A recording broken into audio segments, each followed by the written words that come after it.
Testing 1 2. Check 1 2. Yes. Yes. Yes. Yes. Hold on. Yes. Yes. I ain't come to play, man. I said to myself, self, you've been doing interviews for 15 years. You got all this content. They consider you the best. You know, there's other people doing what I do, but they can't do what I do. And I said to myself, leaving 2020, in 2021, I'm going to go all in. I'm giving it my all. So this is what y'all seeing. Y'all seeing me giving it my all, and I'm just getting started, but I'm just happy that I'm getting the guests, and I'm getting these as people who, some of them I've known for a long time, and some of them, we supposed to been do stuff, but never like the present. So this is where we at right now. So without any further ado, I'm going to be quiet, and I'm going to bring the man of the hour to the screen really, really quick. Mr. Grap Luva. Grap, what's going on, bro? Big salutes, man. Big salutes. I'm super honored to be here, Doggie Diamonds. You already know what it is. Shout out to Money Earning Mount Vernon. Shout out to my family, you know what I mean, and in the Vernon, my family here in Maryland where I'm at. And just love to everybody, of course. Big up to my big bro, Pete Rock. Long live Heavy D. You know what I mean? Salute to Get Well Soon, I'll Be Sure. Yeah. Word up. Trouble T-Roy forever. You already know what it is.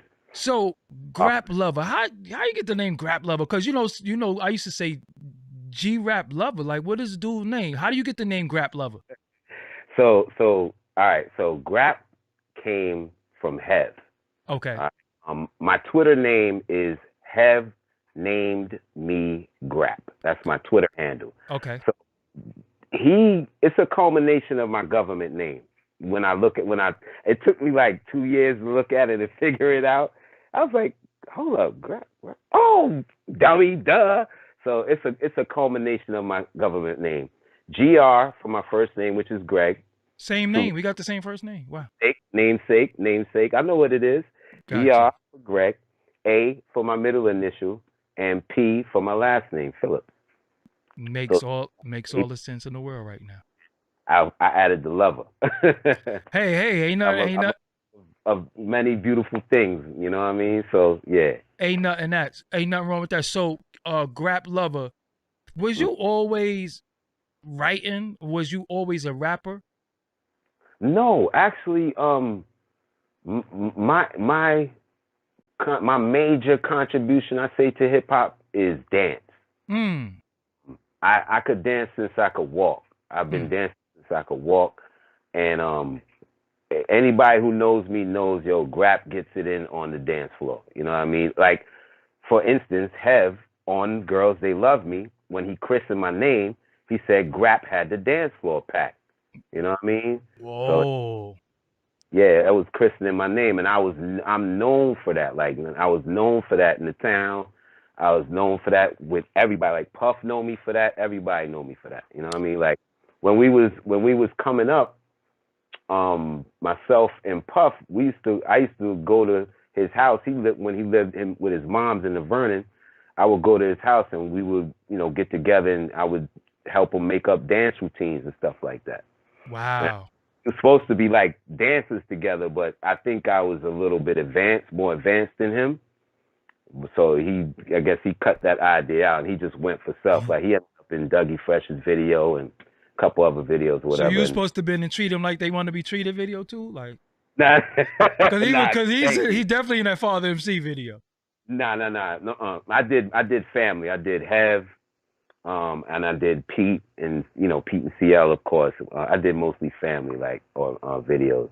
I did one video a while back for this dude named MC Rel and the House Rockers. And MC Rel, he used to try to sound like Rakim. Fake Rakim. Yeah, you remember him, right? He had a song called The Future. I'm a hip hop historian. That's the video I was in. Word? Yeah, I was one of when he filmed it at the amphitheater. It was freezing that day, bro. He even had the like Rakim had the Gucci jacket, the LV MC Rel, he had the heart and everything. Yeah, MC Rel. Yep. Yeah, the Yep. Future. House Rockers. Wow. So you was in the dance crew. Yeah, he was. No, so I wasn't in a dance crew per se. That we had like this crew in the Vernon called Seven Up. Um, it was like 7 cats, and they always hung together. They did everything together. They boosted together. They went shopping together when they did go shopping. They partied together. They did everything together. And we were like, I came up a little bit under them because like the two dudes that were like two of the guys in there. One is you may know of Groovy Lou. Yes, he ended up being the clothing designer. Yeah, Groovy Lou was one of the guys who was like a heavy influence in the town when it came to like getting fly and just being fly or whatever. So a lot of guys were influenced by him. Wow. So our crew that came up under him was like, we were kind of like influenced by that too, like the being stylish, having a dope flat top, being fresh for the chicks and all of that, like just getting fresh and dancing and all of that. And I was always mad nice with the footwork, with the dancing. So like that put me in even stronger. But I still was a guy who didn't follow people, kind of stood out, not stood out, but just didn't follow whatever was popping. You know what I mean? I tried to make my own way. I always had my own set of friends. You know what I mean? But I've been cool with everybody in the town. You know what I mean? Shout out to sandboxes too. My sandbox, Money Taz, my sandbox Tito, my man Terrence I, Big Ross Jolo from Jolo's Kitchen, 412 North Avenue. Got to plug them real quick. 412 North Avenue, New Rochelle. Eat to Live. You know what I mean? Who else? I hope I ain't forget nobody, man. Robbo, of course, my brother. Oh my God, man! One of the dopest voices in hip hop history, man. Oh my God. Yeah. Bro, Robbo was at the top of the list. Yo, I know so many. You never succeed the progress. Yo, I love that verse. Yo, and that's like Faking. Let's go forward, then we could go back. Faking Jax. Did you realize how dope that record was? Yo, the illest thing about Faking Jax was the beat was sick, right? I knew that. But then after we did the song and we laid the lyrics and everything, I was listening to it. I was like, man, they're going to think we trying to be thugs. Like, you know what I mean? So I had a little worry about that. Not a worry, but like a little concern about that. But then, after performing it, multiple times and I was just like, nah, man, you know what you're saying. You're not talking no thug business. Like, you talking about guys being loyal to each other, men being loyal to other men. Like, don't fake Jax on your brother, man. You know what I mean? That's what the ultimate message was for that song. But I'm gonna say this: the first verse, the verse that Pete kicked, and I ain't gonna go into it too deep, but that was real. When I came. My mind was thinking all out war. I'ma settle the score once and for all. He had gotten into a situation where he had literally had to fight his way out. And wow. I'm gonna leave it there. I'm gonna leave it right there. I never asked nobody to do this, but could you please kick that Faking Jax verse? I never asked nobody to do it, but I just got it. I need it in my memory. Please kick your verse from Faking Jax. Oh, so we suggest you put an F on your chest. A wolf in sheep's clothing is what describes you best. Nevertheless, we roast your style like chestnuts. I got guts plus cuts from Pete Rock, and it don't stop. Little maps in your grill. If you lack the will to step up, then please chill on the real. Real brothers got each other's back, while all these phony cats keep on faking the jacks. It's like that. Oh my God, that's so. It feels so hip hoppy in here. It feels so. When I heard, I'm blessed to know that. Listen, when he did what he did to impeach the president, I said, I'm never touching impeach the president again. Why did you do that? Those are his drums, man, at this point. Like, I've heard no one do those drums the way he did them. The first person I heard impeach the president like that, I think it was Howie T for You Wish You Could for Special Ed. Yes. The Wish You Could. That was the first time. But that is different. That's something. Top Billing is impeach the president, right? It's not chopped in that Special Ed record. Facts. It's kind of loop. Yeah, it's loop. Yeah, and he bring it back. But yo, do you know that top billing is Impeach the President? That right there is different though. We got to it's top billing. Yes. The bridge. Yeah, those are the legends. And Faking Jax. Yeah, because Daddy-O did the top billing. So and I would even squeeze Unbelievable in there with Biggie and Primo. Facts. Yeah, I give him that. I give him Unbelievable. Yeah, we gotta give Unbelievable, but another one is Make the Music. Marley Marl, Make the Music is Impeach the President too. You know, Marley used Impeach the President for damn near everything. Heavy, yeah, like heavy. So the whole time they're doing this Future Flavors thing, where you at? I'm at the basement. I'm probably in the basement cooking up or over there with them, playing my beats on the air. Like I was blessed enough to do several you know how they do those little promo joints, Future Flavor. Yeah. I did one for Exhibit. I did one for Jane Doe and Consequence, and I did one for Smith and Wesson. Tech and Rob Swift scratched on the one I did for Tech and Steel. Rob Swift get busy. Like, yo, the legend. You know what I mean? The funny thing was, he asked me, he was like, yo, you know, after when I played the beat and everything, he looked at the drum machine and he asked me, he's like, yo, how'd you get all of that in there? I was like, yo, I just learned it, and you know, got it to the point where I could, you know, freak it. You know what I mean? All right, let me ask you SP12, because obviously you're an expert. You learned from an expert who learned. Marley was on it first. Marley had SP12. So that was difficult because they didn't even have the floppy disk drive. So you had to lay it. So when you use the SP12, because you had 10 seconds, right? Yes. And it wasn't per bank. It was 10 seconds, period. Seconds through the whole machine. Oh, Easy Mo B, another SP1200. I seen Mo B on there, and I was like, yo, what do I do now? So how did you... And the what? Sorry. The what and flavor in your ear, yo. Even get down. So let me ask you something. When you put the sample in there, when you truncate, did you cut the end and you had to cut it off and then put the time back? That's how you used to do it? What in terms of say you put a snare in it, right? And you might have took boom boom boom bat. Did you cut the boom boom boom out in the front and just keep the bat and then sample again and take the kick? Yes. But you separated the drums, yes. I know that, but did you cut it? What I'm saying, did you erase when you truncate? Did you erase after the truncate, or did you leave it? No, I used to erase it. I wouldn't leave that extra stuff. My dumb ass used to leave it, so I used to use the sample. I used to lose my sample time. Because I used to be like, yo, how they getting so much in there? And I'm running out of time. Yeah, you gotta one trick we do is truncate everything really good, like we'll make sure it's nice and tight. And then, once you truncate your drums, you take all the extra air out of the machine. Facts. So you go in, you delete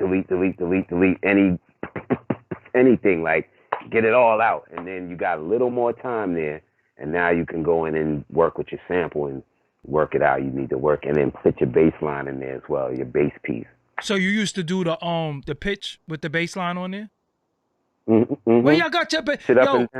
Yo, I was so mad because I never got a bass note with my SP1200. And shout out to Mr. Man from the Bush Babies. You never gave me my bass note. I told you I need a bass note like Pete Rock. You never gave me my bass note. So shout out to my brother, Mr. Man, Khalil from the Beast Babies. You never gave me my bass note. And I told you, I need a bass note because these dudes is getting some bass notes somehow.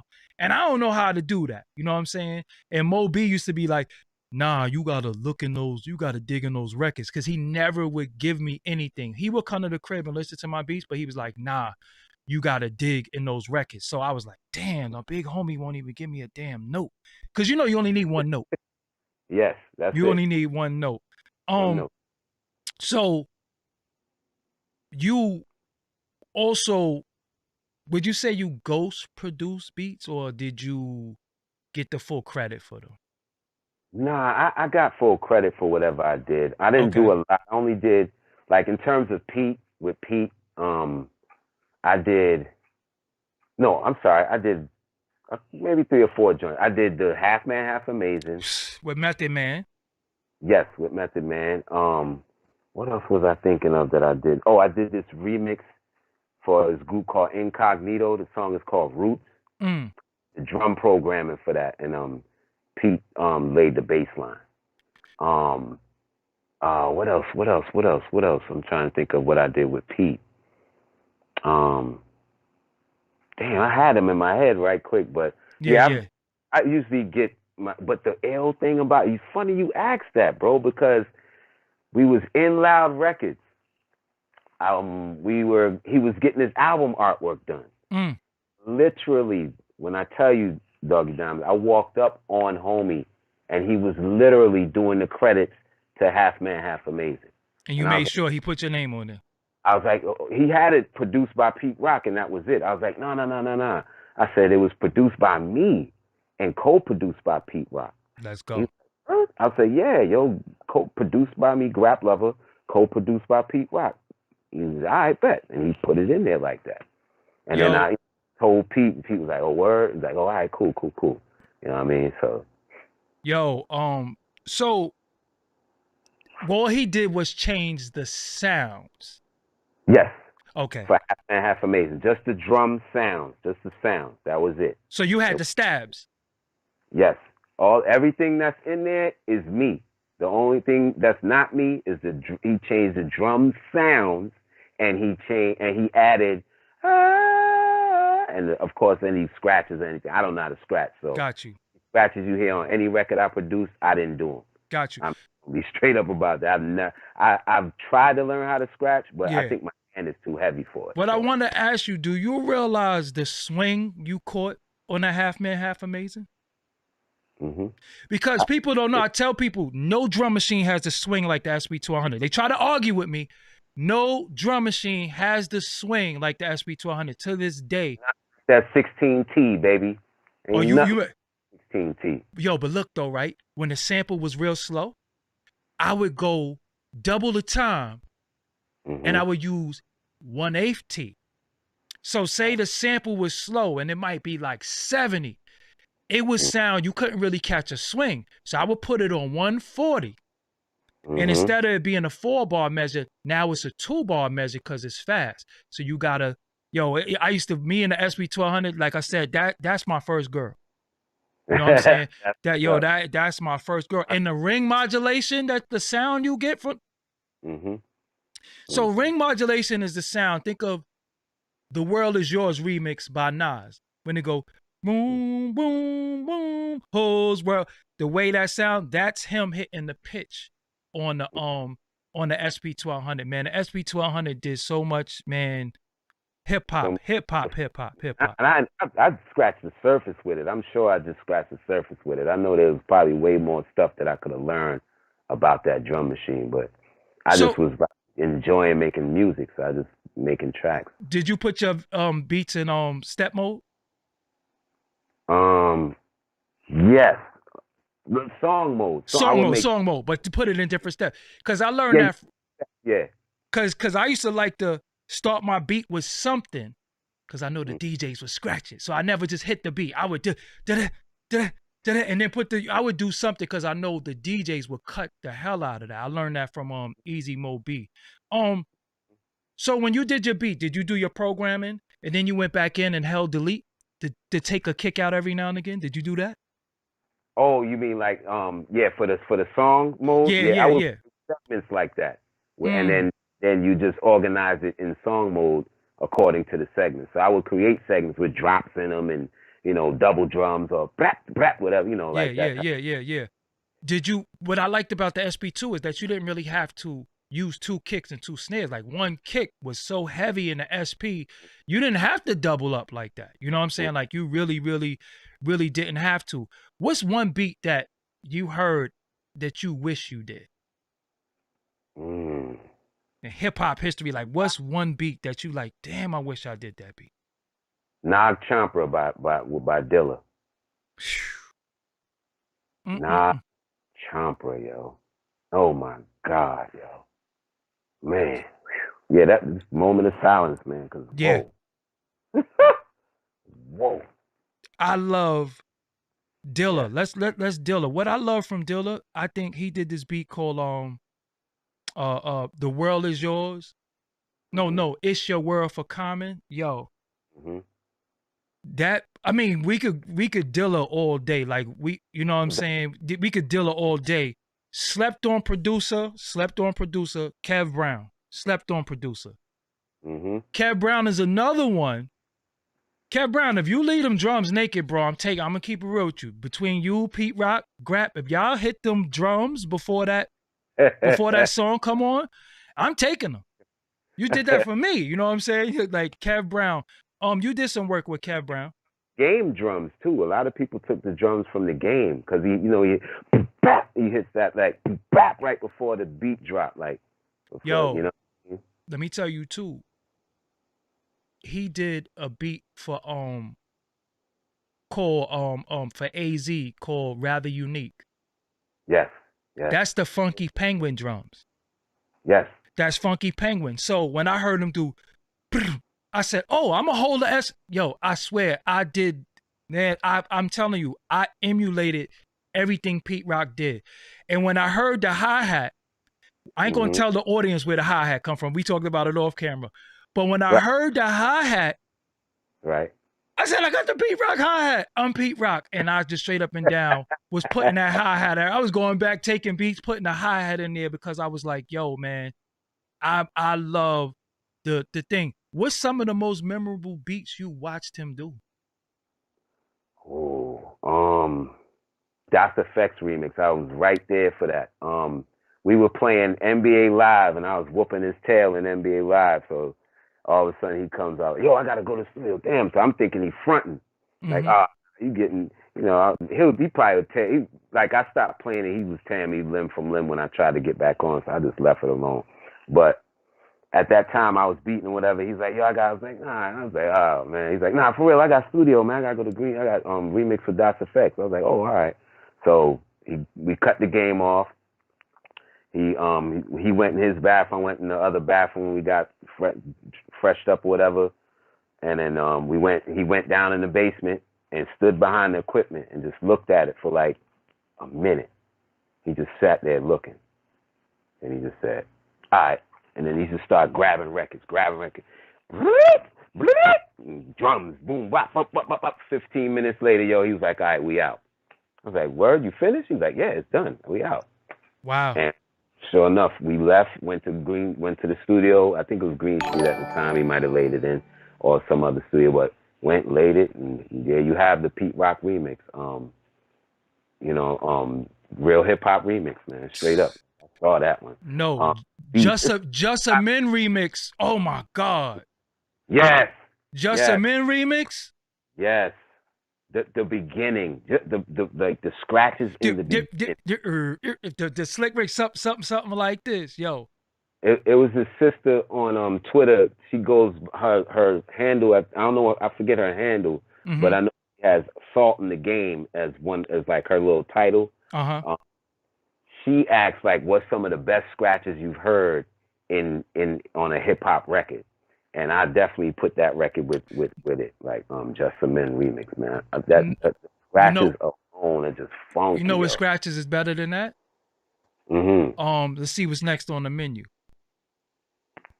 Let's see what's next on the menu. Like I said, I'm such a, like, I know every beat this man ever made. I know every record. I know the Monica remix, Before You Walk Out My Life. Like, I know everything because people be forgetting. I heard the Get Down remix though. I never for Craig Mack. No, Monica. I gotta look it up. Had a song called Get Down, and Pete did a remix to that joint. I know why they didn't take it. Why? They didn't take it because it was better than the original. I'm not lying to you. To the audience, y'all don't know Pete Rock really did. I think he did the original Juicy, right? Yeah, he. What happened was, from what I gather, with what he's told me is that Puff and Big came to the basement. He made In the Flesh in front of yes. and he made the Source Awards beat in front of him, and then I think he played them the Juicy joint, and I think, because it's so easy to grab, Puff just grabbed it and looped it straight up. Facts. Instead of making it like hip hop with it, and then slid Pete the remix. So I want to switch gears really quick. Heavy D, I did a show on Heavy D maybe 4 years ago, and I wanted to know. Thank you so much. Yeah, I wanted to know. When we talk about, before Biggie, before Chubb Rock, before Pun, before these rappers that had weight on them, there was Heavy D. Now Heavy D was a spitter. He was crossover without trying to be crossover. He was dancing. He had the DJs. He had the dancers. He had the hip hop. He was fly. Why doesn't Heavy D get the respect, to me, from hip hop that I think he deserves? Why do you think that is? Or do you think or am I wrong? No. I you have a point, man, because I think in some aspects he doesn't, because of how clean and polished he was. You know what I mean? And he had You Can't See What I Can See, but he rarely ever, probably never cursed on a record. He made a record called Don't Curse with some of the most cursingest rappers that you know. Cool G Rap alone. Dude, G Rap alone. For me, that's like high-end respect that people need to recognize. You know what I mean? He got G Rap, Kane, Grand Poobah, Q-Tip, CL, all of them. Pete. Got artists to not curse on a record. And two of them are known for like getting it in. Not Kane, but really G-Rap. G-Rap alone. At that time. You know what I mean? So that just shows the level of respect that cats had for Hev. You know what I mean? But I feel like because he was such a clean-cut dude, he didn't come from one of the 5 boroughs. You know what I mean? I think that's why people kind of tend to overlook Hev sometimes. But I'm here to tell you, man, 4 Square Miles got some shit for y'all asses. Excuse my French. But 4 Square Miles, Money Earning Mount Vernon, we got some talent for y'all. Like, we had it, and we still got it, and it's still coming. It's new breeds of brother MCs coming from the Vernon. That's crazy. Myself and Rob, we trying to link back up to work out some things and hopefully get something done for the people he want to work.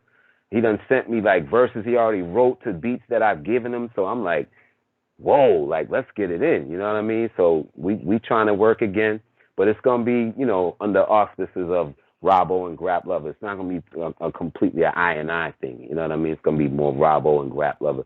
Something that we had always wanted to do, just like, us two come, seeing what the vibe would be if us two just rocked out together. So we're going to get some things done, man. So, the name of your Twitter is Hev Name Me Grap. You always represent Heavy D, but if we're going to talk about hip hop, whose responsibility is it to keep this man name in lights? Because I feel like a lot of people just, what is it that I don't hear his name in lights? And again, we're gonna talk about Don't You Know. We're gonna talk about he got a song with Biz Markie called We Write the Songs that a lot of people don't know about. You understand what I'm saying?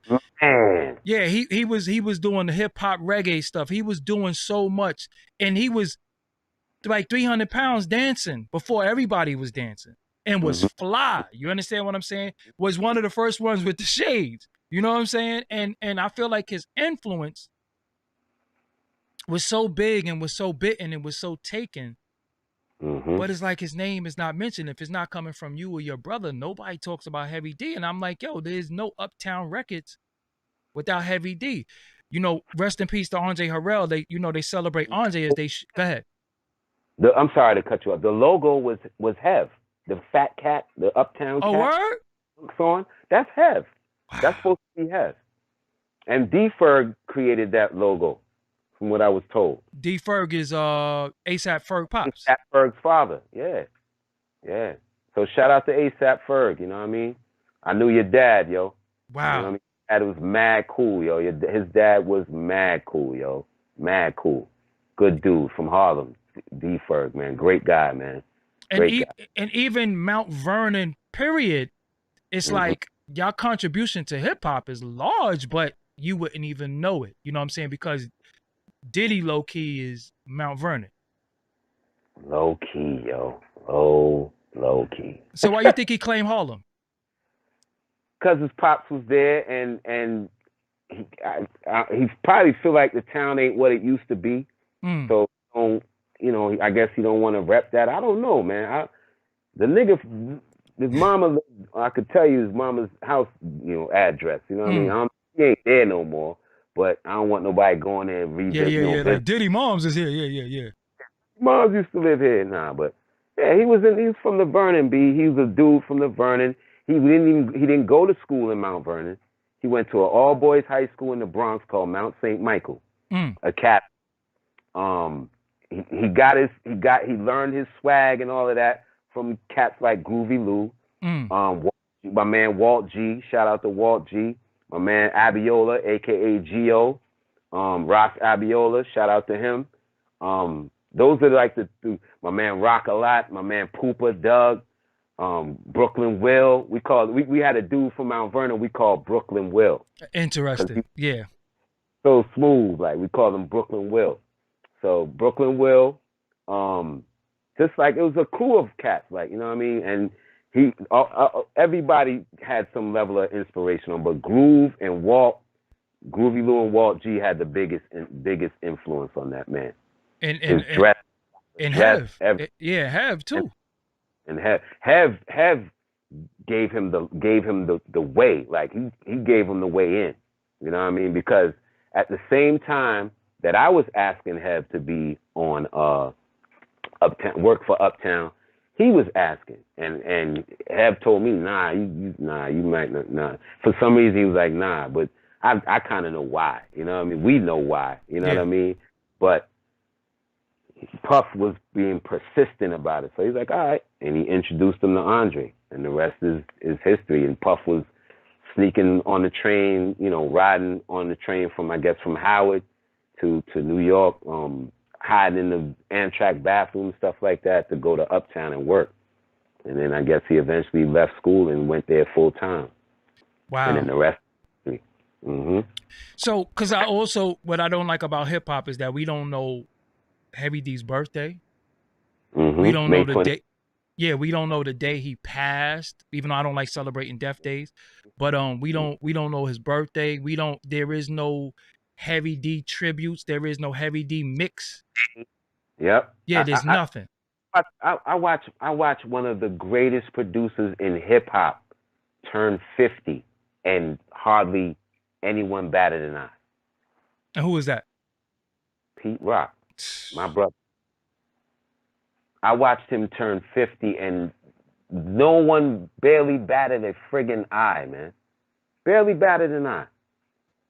Well, I was like, maybe, I don't know. Maybe he didn't make it known. I don't know. But it just seemed like I didn't see nothing on the gram. I didn't see no, nothing, like nowhere, like your MTV jams, nothing. Like, songs that he's produced, you know what I mean? Like, it ain't got to be all Pete Rock and CL Smooth. He got joints, like he's records, So what's crazy? It's two people that I bow to every time I see them. One, Ralph McDaniels. Every time I see Ralph, I do this, and everybody know my three biggest influences is Marley Marl, Ralph McDaniels, and Pete Rock. I've been saying that since you see me. Those is the three people that I emulated the most. Like that was the biggest influence on what it is that I do. Oh, somebody put Jamal Fade Jamal remix in there. Yes. That was sick too. Yeah, everybody loved that remix, man. Everybody loved that remix. But I wish they could have put out that Get Down remix. They had me and Rob O rhyming on that joint. We split 8. Yeah, we split 8 bars. Is it on YouTube? I don't know. It's not. I think he might have played it on Future Flavors one time, and I've never heard it. Yeah, I had it on cassette, and when I moved, like the second time I moved, the moving dude had my cassette, so I'm like still trying to get in contact with him to get these cassettes from him, yo. First and foremost, if we're gonna talk about Pete Rock, it's 2 records that we have to talk about. Always. We have to talk about the youngsters pass the mic. That's crazy. And Jump Around by the House of Pain. The remix. Yo, and the Prophet remix for J Rue the Damager. People forget about the Prophet remix. I mean, I could go on and on with Pete Rock. When him and CL Smooth broke up, how did you feel about that? I understood it. Okay. I was, I'm in the inner circle. Not it's of it, but yeah, I'm in the inner circle, so I understood it. And it was I'm gonna say this, for Pete, it was needed. Got you. It was for Pete. Do you feel like that was his breaking out party of, okay, now y'all gonna see what I can do, that I'm really, or was he being hidden in the group? Well, you know what? When the yo, damn, Doug, you hit yeah, bro. So when Mecca and the Soul Brother came out, it wasn't like that. It started getting like that when Main Ingredient started coming about. Towards the end of them recording Main Ingredient, it started getting like that. Big Homie, not Big Bro, Big Homie started getting real arrogant, like. And if you look, it's funny that you said that, because look at the Main Ingredient album cover. I gotta go look back now. Look at it. I ain't gonna even say nothing else, but look at it. You're gonna be like, oh, word, damn, I hit it on the nose. I hit it on the. You know, they was trying that back then. You know what I mean? But because Homie was the remix king, and being sought after and all of this stuff, Big Homie was like, feeling the ways. Like, to this day, like, he still behaves like that to this day. This day, like, when we come off of here, boy, I got some. Man, yeah. I can tell you some things, bro. That was like somebody said "Shut 'Em Down" remix by PE. That's the greatest remix ever, because the record, the horns came out of those speakers, went out those speakers, and came over here. Incredible. Even the record, the record that he did for Jay-Z and Kanye too. People don't even know about that record on that Watch the Throne album. You know what I'm saying? Yeah. It's only on the deluxe edition. See, I didn't even know that, because I had the had Rod Digger rhyme over that beat prior to them. Rod Digger? Yeah, shout out to Rod Digger. Yeah, I think he had her rhyme on that beat prior. Yo, it's funny because I went to go see her. She came out here. I'm in Maryland. She came to Silver Spring and performed at this spot called the Firehouse, and I went in. And I be on some other stuff sometimes, doggy. I don't even be trying to like introduce I just be like appreciating the person, the artist. You know what I mean? Like, and every now and then I'll go up to him and say, yo, who I am, and not even let them know who family is and nothing. Just say my name, and sometimes people know who I am, sometimes they don't, and I'm cool with it. You know what I mean? But I just went in there, I watched her rock out, and I was like, if only she knew, like, my brother did like 2-3 joints for you, yo. Like, yeah. Like, his brother's here to show love to you. You know what I mean? But I didn't introduce myself to her. I don't know why. I just be like that sometimes. Like, for instance, one time we went to I went with Pete to Cali to do the Take Your Time video with Loose Ends. And I didn't even try to be in the video. I went to the pier and like rented a bike and was riding on the pier and doing like, just doing regular. And I would come back and check on them like, are you good? You need anything? Woo. Nah, all right, cool. And then I'd go back and do me, and, chill out and hang on the beach, because it was like, you saw where they filmed it. It was a beach house that they used to film it in. So yeah, so I would just go, out on the beach or go back down on the pier and mess around. Like, I was just enjoying the time out there. You know what I mean? And that's how I am. Like, I'm not really crazy about the spotlight all the time. You know what I mean? Sometimes if if I know, all right, Grap, you're gonna be in the spotlight at this time. All right, I'll prepare and I'll be ready to rock out in that spotlight. You know what I mean? But it's like I don't need it all the time. You know what I mean? I don't need it all the time. So if Pete Rock did a versus, who are he doing verses against? I mean, he already was on tour with Premier doing it. But Primo did RZA already. He did with RZA. So yeah. And I think that's who they probably wanted to do it, Pete Premier.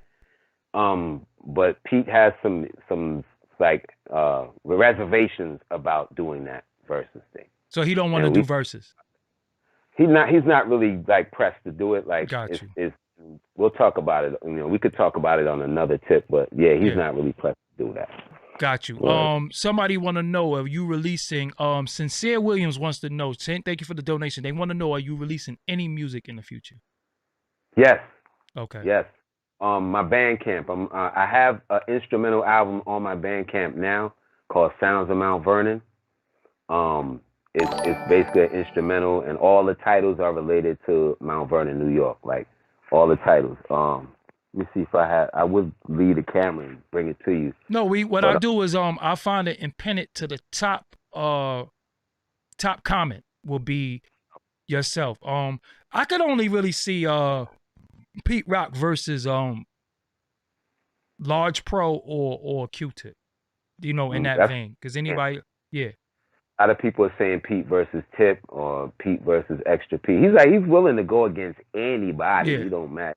He said it don't matter, but it's just he got reservations about it. Yeah. The only other or Eric Sermon too. I love Eric Sermon music. Ooh. Yeah, my man.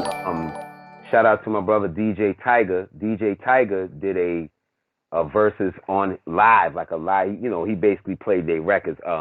Pete Rock versus Eric Sermon, and that's the first time I listened to DJ Tiger, and I just been rocking with him and his thing, Full Blast Radio, since then. So. Big up to DJ Tiger and Full Blast Radio, and shout out to the tribe, the Full Blast tribe. So you were in a group. Why did the group disband? Like, what happened? Oh wow. Yeah. So man, what happened with I and I? Yeah. Bro? No, I'm just kidding. Yeah. Real talk. I and I really started with Robbo. You know what I mean? Robbo was the strongest lyricist out of all of us. And he was initially embarking on some solo stuff, you know, just writing and doing solo stuff. And I took an interest and started bringing him beats on a beat tape from Pete. I would tape beats in the basement and bring them to his house and put them in the 4-track. And he would just, you know, listen to him, whatever, and write to him, whatever. And what ended up happening was I brought him a beat where Pete flipped. He used Bet You Wouldn't Hurt Me by Quincy Jones and Cool As Back, the drums for. So he had rocked it out like that. And Robbo did a song called Crossroads to that beat. I remember that. And what ended up happening was he was like, yo, come kick the second verse for me.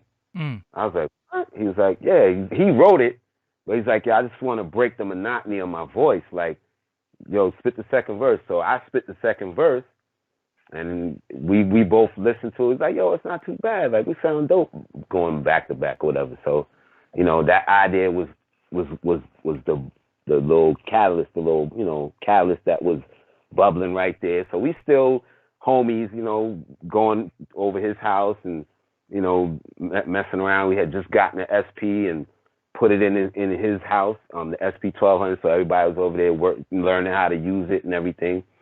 And my first or second beat was like a lo-fi beat. If I could find that second beat now, the lo-fi community would love it. It was a lo-fi beat. But anyway, it was real slow and it was real mellow and everything. But anyway, so we started, you know, sticking together, and he did Crossroads again with Tony Dofat. Where's he from? He's from the town too? Yeah, he's from the town. I knew he's from Mount Vernon. Yeah. Yep, wow. He's from Mount Vernon. Shout out to Tony Dofat. Yeah, he's from Mount Vernon. Shout out to the Doe Fat family. Period. Wow. Anyway, but okay. yeah. But he did Crossroads with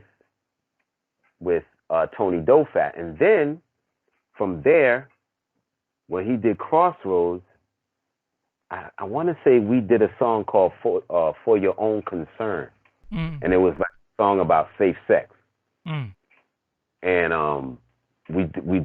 that's on YouTube. If you look up I For Your Own Concern, it's on YouTube. And Diddy is at the end. Diddy Baby Pa, he's at the end. He closes out the record. So it's Robbo first, then me, then I Love, and then Diddy closes the record. Doesn't Diddy have a solo project? Yes, he does. Okay. He does. Diddy Baby Pa, he has a solo project. Did Pete Rock really take a liking to him for some reason? Yeah. Because he has like a lot more. I think he had more work than y'all did, like with him. Yeah. He's from the town. You know, he's from the town too. Diddy. He's from Mount Vernon. That's my man Dice Dill's cousin. Shout out to my brother Dice, my big brother Dice Dills. Dice is like I like him and my brother the same age, but that's like my big brother. You know what I mean? But that's his cousin. Diddy is his cousin. My man Dice. Two super chats came in. Two super chats came in really quick. They want to know: do you write or do you just freestyle? No, I write. Okay. I freestyle too, but when I go in the booth, I try to write. You know what I mean? I think I'm trying to master it where I can just go in and just spit, because I feel a lot more comfortable when I'm spitting free than when I'm spitting something written. In terms of my delivery, my delivery is a lot better. Like for me, it feels like my delivery is a little more robotic when I write. And I'm gonna be honest. Because you're trying to fit in the stanza, yeah. Yes, I'm more of a producer than an MC in my eyes. Like wow. I don't like love rhyming. Like I don't love rhyming like that. I love making beats. Like we wouldn't even know that though. Honestly, yeah. It's crazy that you said that. Another thing is that people want to know: are you using any of the modern equipment like the Ableton Live, FL Studio, machine? Do you use?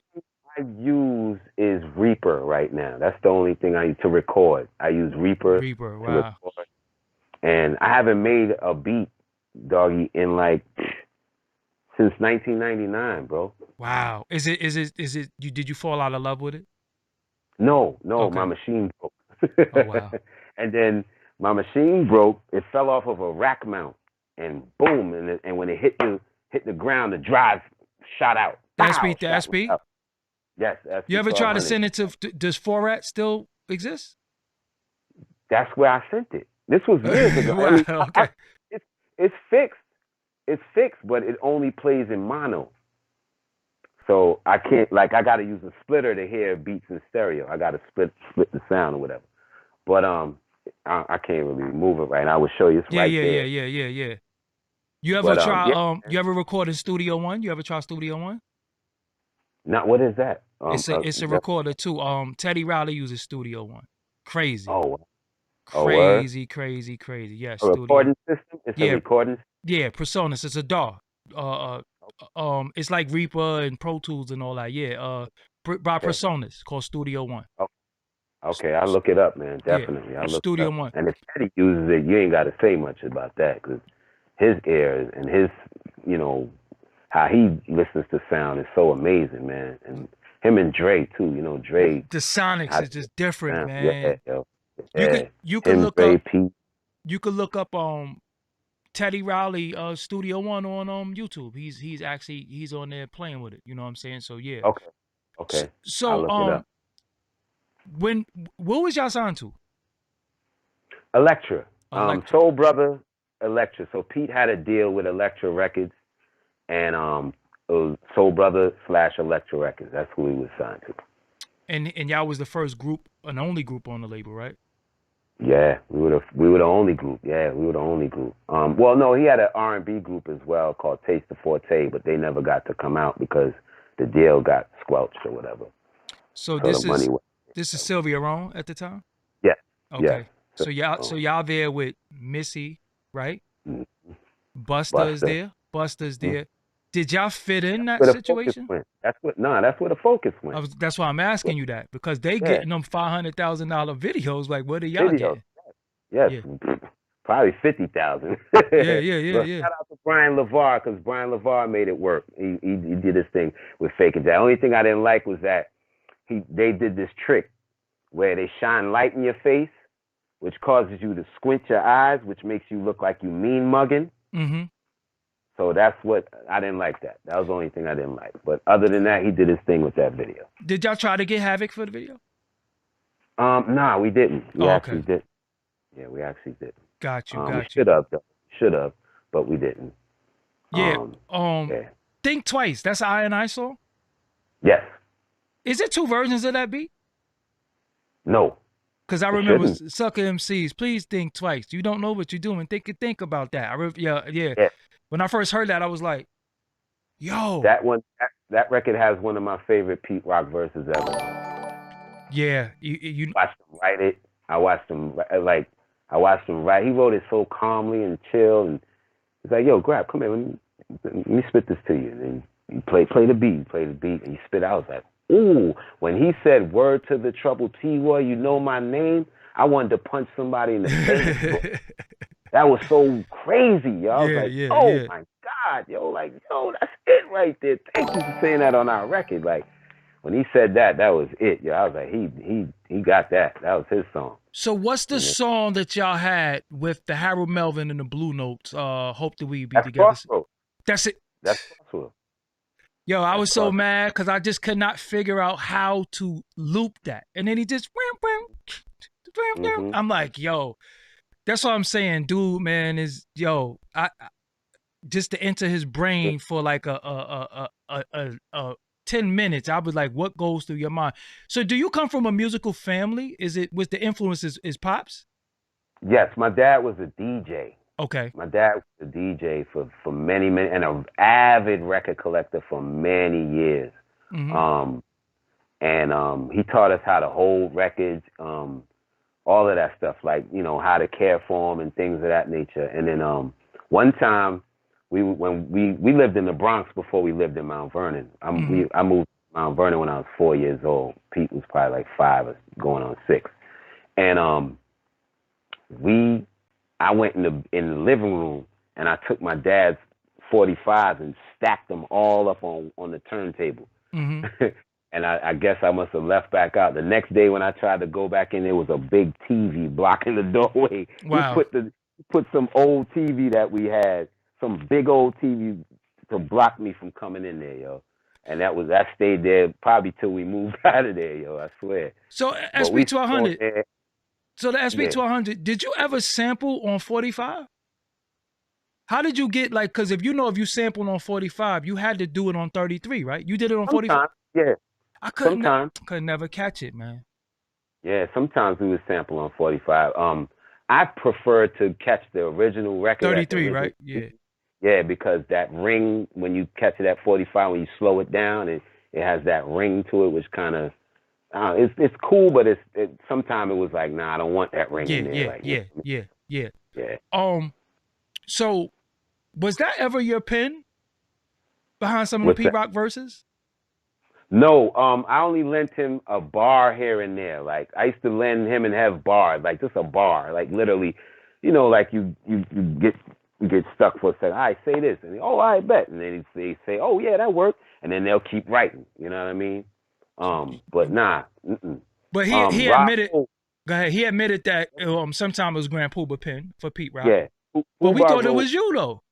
We always thought it was you.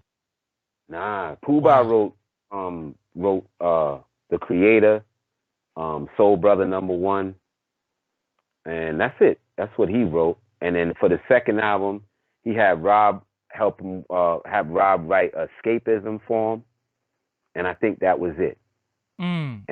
But me personally, I prefer to hear Pete when he writes his own rhymes, because that dude sounds so funky when he writes his own rhymes. When he spits somebody else's rhyme, I can hear it, like it sounds like he's like reading something almost. Mm-hmm. But when he spits his own rhymes, yo, like that rhyme he spit on The Basement, yo, he had the best rhyme on The Basement. Period. I He love had the best verse on the basement. I used to like the Sprite commercial. Mm-hmm. I Mm-hmm. used to like I got the knack to the rock rock, the the steady, steady. heating up the spot. Yeah. That's the Pooh Bah lyrics. Those are the Pooh Bah lyrics. That's what I'm saying. I could tell, you could Beat tell, safe. because when he said it's time to dip, dive, dip, your mom was like, oh, that's Grand Pooba. Because there's certain lingo that another, whoa. Let's put some respect on that man named Grand Pooba, one of the greatest Yes. MCs of all Big time. bro. Yes. The dude, to me, invented The swag. original backpacker. The original Facts. backpacker. And invented And he wasn't swag. like nerdy with it. He was fly with that shit, yo. Yep. Like ill figure fly, like Joe, polo fly. Like he inspired Kanye. Facts. You know what I mean? With fashion, like through fashion.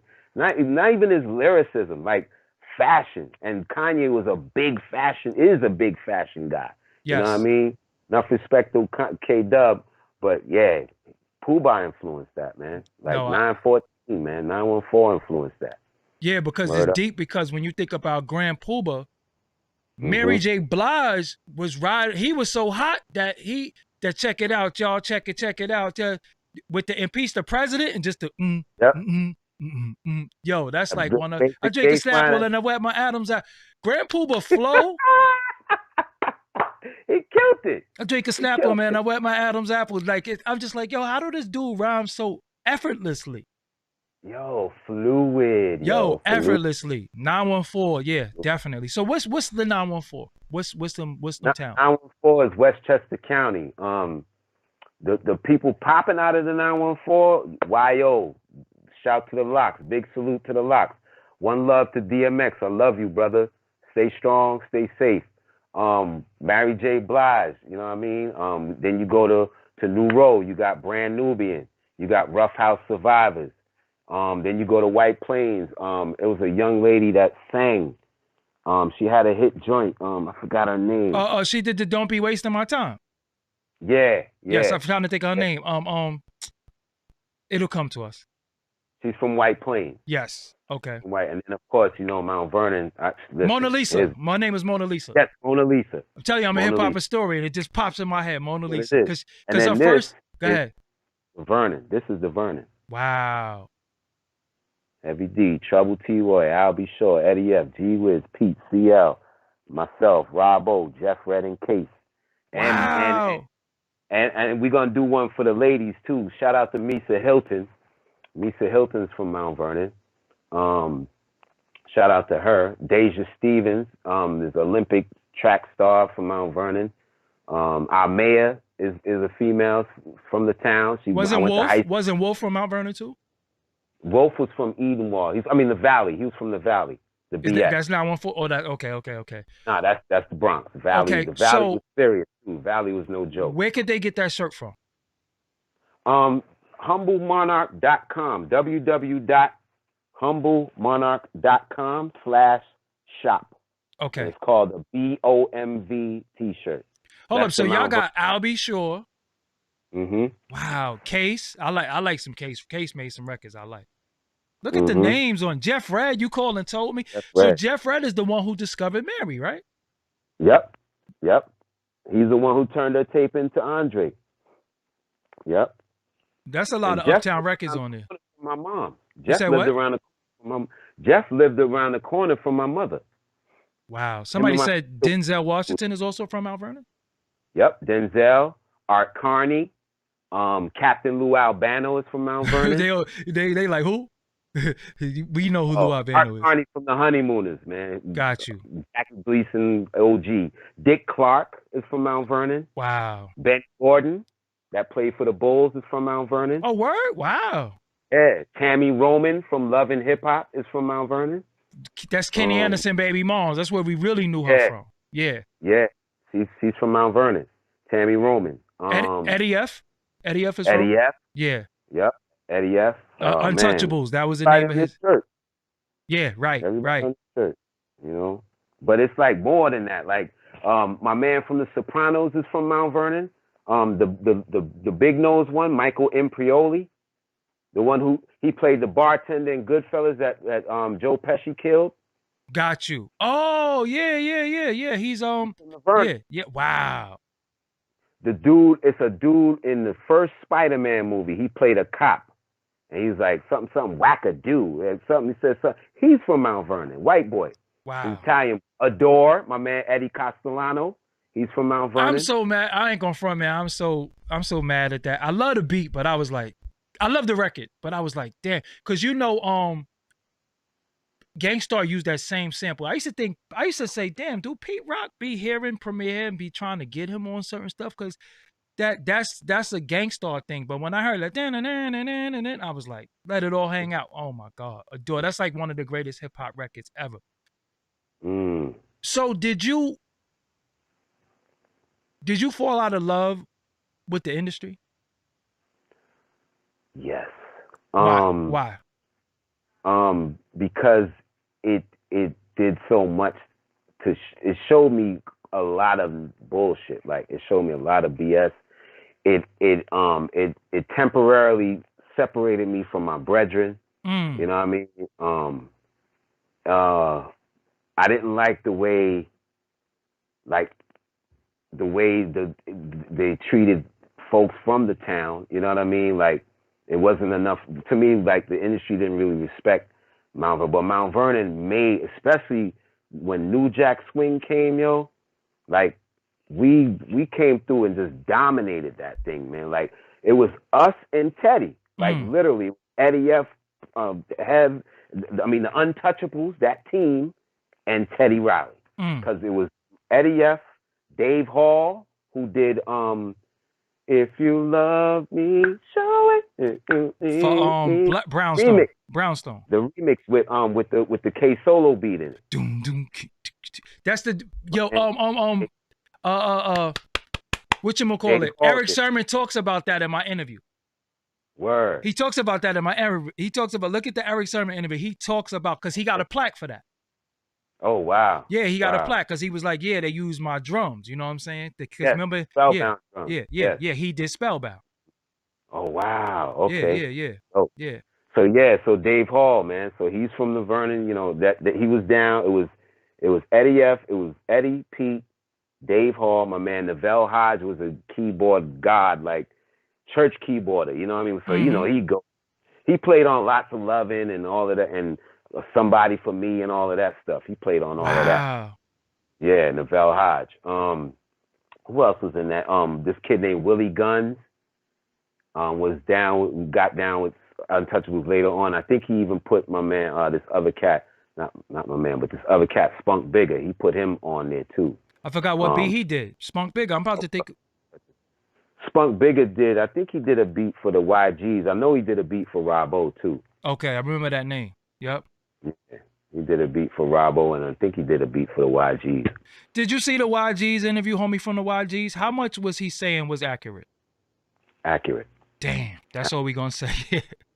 Accurate. Damn. Yeah, I ain't gonna dispute Tom Guest. That's my homie. You know what I mean? At the end of the day, like him and my brother had some issues, but I think I'm not sure if they good now or whatever the case may be. But at the end of the day, I rock with him in terms of that. With that situation, I'm rocking with him. You know what I mean? You already know I'm rocking with him. I'm not rocking with the other cat that he was talking about. I'm rocking with him. You know what I mean? But to answer your other question, why Heaven's not as respected, your boy, Mr. Combs, needs to step up and really start putting it out there like that. You know what I mean? You're right. He has this power, you know, he has this ability to be listened to and to be heard. How come every May 24th I don't see you wilding out on Instagram about your man? You know what I mean? The man who put you on. Who put you on, bro? He's actually even dancing in Don't Curse video, right? Facts. Wow, Diddy is dancing. Me and him. Wow. Well, he kind of was like, I think he was holding the placards or something. You still was a nobody though. Yeah, he was still underling, like he was still working at Uptown at the time. So he was like, you know, but he wanted that fame, yo. He always wanted to be famous, yo. He always wanted to be. Yo, I remember I was telling my man Jay, my cousin Jay, I said, yo, that dude want to rap. He was like, nah, no. I said, yo, look. And then Puff Daddy hops. Thank you. I was like, he was like, yo, because when Biggie said Super Cat passed the Glock, I ain't going to say who gun that is. I ain't going to incriminate, but that wasn't Biggie gun. Let's just say that. Okay. That was home team. That was home. I'm not, but yeah, that was the next homie's joint. Because even my cousin Jay is in the video with the big afro. If you look at the Dolly My Baby video, he's there because when he said Super Cat passed the Glock, again, that's home team Glock. You know what I'm saying? Because Biggie from around the way. But when Third Eye was rapping and Biggie was rapping, he sounded like when Diddy was rapping, he sounded like Swab from Onyx on that joint. You know what I'm saying? So he was the master of he could clone something. So he don't claim Mount Vernon at all, right? Like, I don't know. At this point, I'm at the point where I don't even care, but I don't know. Like, I don't think so. Like, I really don't think he does. Like, you know what I'm saying? Like, you see who's on here. Got you. You see who's not on here too. So that. I had one with homie's name on it, and I gave it to somebody, and they refused to wear it. Wow. Because it was on it. It was like, nah, man, take that nigga name off. So I had to go, and I had got that done on the humble. I got two of those done, like with homie's name on it, and I replaced his name with Case. So I should have been. So do you feel like Pete Rock was under a lot of pressure because he's from Mount Vernon, and now everybody's looking at, well, you the star producer, now you got to put everybody on. Did that ever hit Pete like that? It did. And it came in like a hood fashion. You know what I mean? Some street, Yeah, where it got, like I said about Faking Jax, it got kind of ugly. You know what I mean? Not even kind of, it got ugly. You know what I mean? For a second. You know what I mean? But we got people in the town too, like, you know what I mean, that hold us down or whatever, you know what I mean? So, some cats came to him, was like willing to hold him down, but it was like, nah, I'm gonna deal with everything straight up, you know what I mean? Like, I don't want nobody saying nothing that, Pete didn't hold his own, you know what I mean? So everything he dealt with, he dealt with straight up. If it was a discussion, if it was handwork, whatever it was, he dealt with it straight up, and he went through it. You know what I mean? And he's better for it. He's stronger for it. You know what I mean? Trial by fire type energy, but he went through it. He went through it. In this industry, did you ever see some of that spooky ritual weirdo stuff going on? Me personally, no. I haven't bared witness to anything, but I don't put it past, I don't put it past nobody. You know what I mean? I believe that it definitely exists. I know you talk about it frequently. Always. With various artists and with Mr. Johnson, Mr. Kareem Bliss Johnson. Shout out to that brother too, because that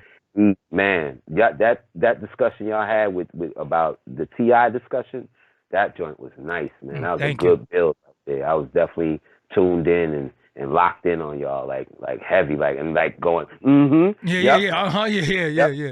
Yep, Doggy, no. Yep. Blizz, you right, Blizz. Yep, boom. I was like, literally, I wanted to be the third party in the conversation. Yeah. Next time. I wanted to interject. It was Next some things time. I wanted to like say, yo, boom, yeah, da-da-da-da, you know what I mean? But, yeah, man, so I appreciate that information that you guys put out there, you know what I mean? But I'm saying all of that to say that I haven't bared witness to anything crazy like that. Yeah, I haven't really bared witness to nothing like that. Nothing. But when you see a person thirsty for fame, I walked in a room. But when you see people thirsty for fame and you hear stuff, you be like, yeah, probably because he was too thirsty. Like, he probably did anything to get on. And we ain't gonna say no names, but some people were just too thirsty. You know what I'm saying? They was just coming off too thirsty. What point? At what point you deactivated your social medias too? Why did you do that? I needed a break, man, from Twitter. I just needed a minute, man. Just to I don't know. I just felt like I was obligated to be on that joint. I mean, like I had to be on it. And I was like, no, I don't like feeling like this. Like So, you know, I just had to, I took it off, and then I chilled, and then I would go back and check, and which would keep it kind of active, dormant but active. And then one day I just didn't check no more, and it just deaded, like, and I lost all my followers. Yeah, because I was looking for. I'm like, yo, where Grap at? Me and Grap used to talk out here all the time. Like, yo, where Grap? Right, I had like 5,000 followers, man, and I just like scrapped them all, man. So I think I'm in a more comfortable place. I think I was following too many people too. And I think I like my timeline now. My timeline is pretty chill. I got I believe I have some of the right people, most of the right people on there that I want to hear from or know information from or get a dope video from or whatever the case may be. A dope link that'll take me, you know, to something that I need or whatever. I have those people on there now, so I feel a lot better about it. I still be on some 0 Dark 30 stuff, like let me fall back, you know. I'll hit a tweet here and there, and because I don't know, I'm just a person who, like, when I see like 40 notifications on I get mad, like, what do these people want from me? I'm just me, yo. I don't. Yeah. But then I go and read them, and it's love. You know what I mean? It's a lot of love, a lot of positive, you know, a lot of positive interactions and stuff. So I'll respond. You know what I mean? I think that's what people like about me on Twitter, is that I actually respond to them. You know what I mean? I don't look at myself as a celebrity or nothing like that, or nobody, or nobody like that. And I definitely don't look at myself as a legend. Yo. Like I'm still in the process of earning that. I feel like I'm still in the process of earning that. You know what's so crazy, Grap, that you say that? I don't look at myself as a legend or a celebrity. Mm-hmm. I don't like it. I feel like I just love hip hop. I just want to do my job. Mm-hmm. And if you like what I do, thank you. But you know, I don't feel like I don't really be feeling like I'm anybody special sometimes. You know what I'm saying? Like, I just be like, yo, I just love hip hop, and I know Grap Luva. You know what I'm saying? And I'm such a fan of it that when you started coming in my chat room, I was like, yo, that's really Grap Luva. Like, oh, you know what I'm saying? Because you know, I'm such a fan of the culture, and I think a lot of people who do what I so-called do, they're not fans of the culture, so they can't have some of this dialogue with you because they don't know. So if they can't bring out superficial stuff, if they can't get you to disrespect somebody and put that in the title, there is no interview. They like, what are you interviewing Grap Luva for? Well, he said a verse that I like, and that's good enough for me. He had something to do. And then you did Half Man, Half Amazing beat. Listen, I know the SP1200. So that does something to me, because it's like, yo, damn, listen to the swing, and I know I hear song mode, and I hear the steps, and I hear the ring modulation, and I hear the stabs, and I hear how he keeps throwing in the little bass on that. To me, makes me want to talk to you forever, because I gotta pick your brain, because that is where I was at one point in my life, and I know how the music at one point drove you crazy, though. Could you talk about that? Like, at one point, you were so into the music that you start feeling like, hold on, I'm not almost saying a little bit like I'm losing it, the industry. You know what I'm saying? I'm dealing with the industry, I'm dealing with the politics, and I just want to make music. Could you tell the newer up-and-coming artists what that is to go through that? Yeah, it's quite a bit. Not only did I lose, like my wit, like not I didn't go crazy. Yeah, you wasn't schizophrenic, but it's like you lose the love. Yeah, but it was something like, that you know, it would pound the brain. You know what I mean? Pound on my brain or whatever. Not only that, but my dear friendships that I had got kind of like severed up. You know what I mean? It took years for those to heal back. You know what I mean? And that was because of, but that to me, that was more internal with us, but it was because of industry perception of certain guys within the group thinking that, oh, you know, Cats is eating more than me, or, you know, whatever the case may be. and that kind of caused attention. But yeah, that recording industry is no joke. I mean, all I want to do is just be in the basement and make beats, man, and make that next hot beat. You know what I mean? And just rock out like that. But it was like that when I found the world of independent music, that was a lot better for me. It was a little struggle because you had egos now. It's not really the industry. It's like cats with egos, like, you know, they want you to know that, I rhyme better than you, or I make beats better than you, or whatever. I got whatever, John you know? Blaze. Yeah, it was constantly battle mode, like, you know what I mean?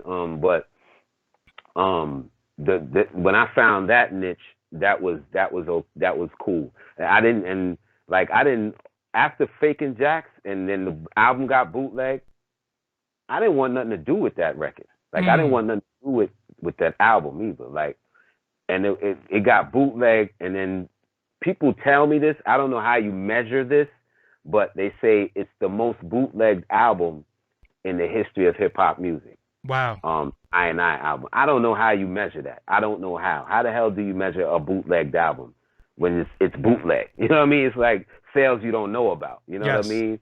So anyway, people say that to me, I guess, to make me feel good. I don't know, but but at the end of the day, that industry, if you're not mentally strong, and at the time I was in my 20s, he's a kid, yeah, still discovering my manhood, coming into my manhood. My daughter was born a year after we put that record out, a year after we put Faking Jax out, literally a year and 2 days before.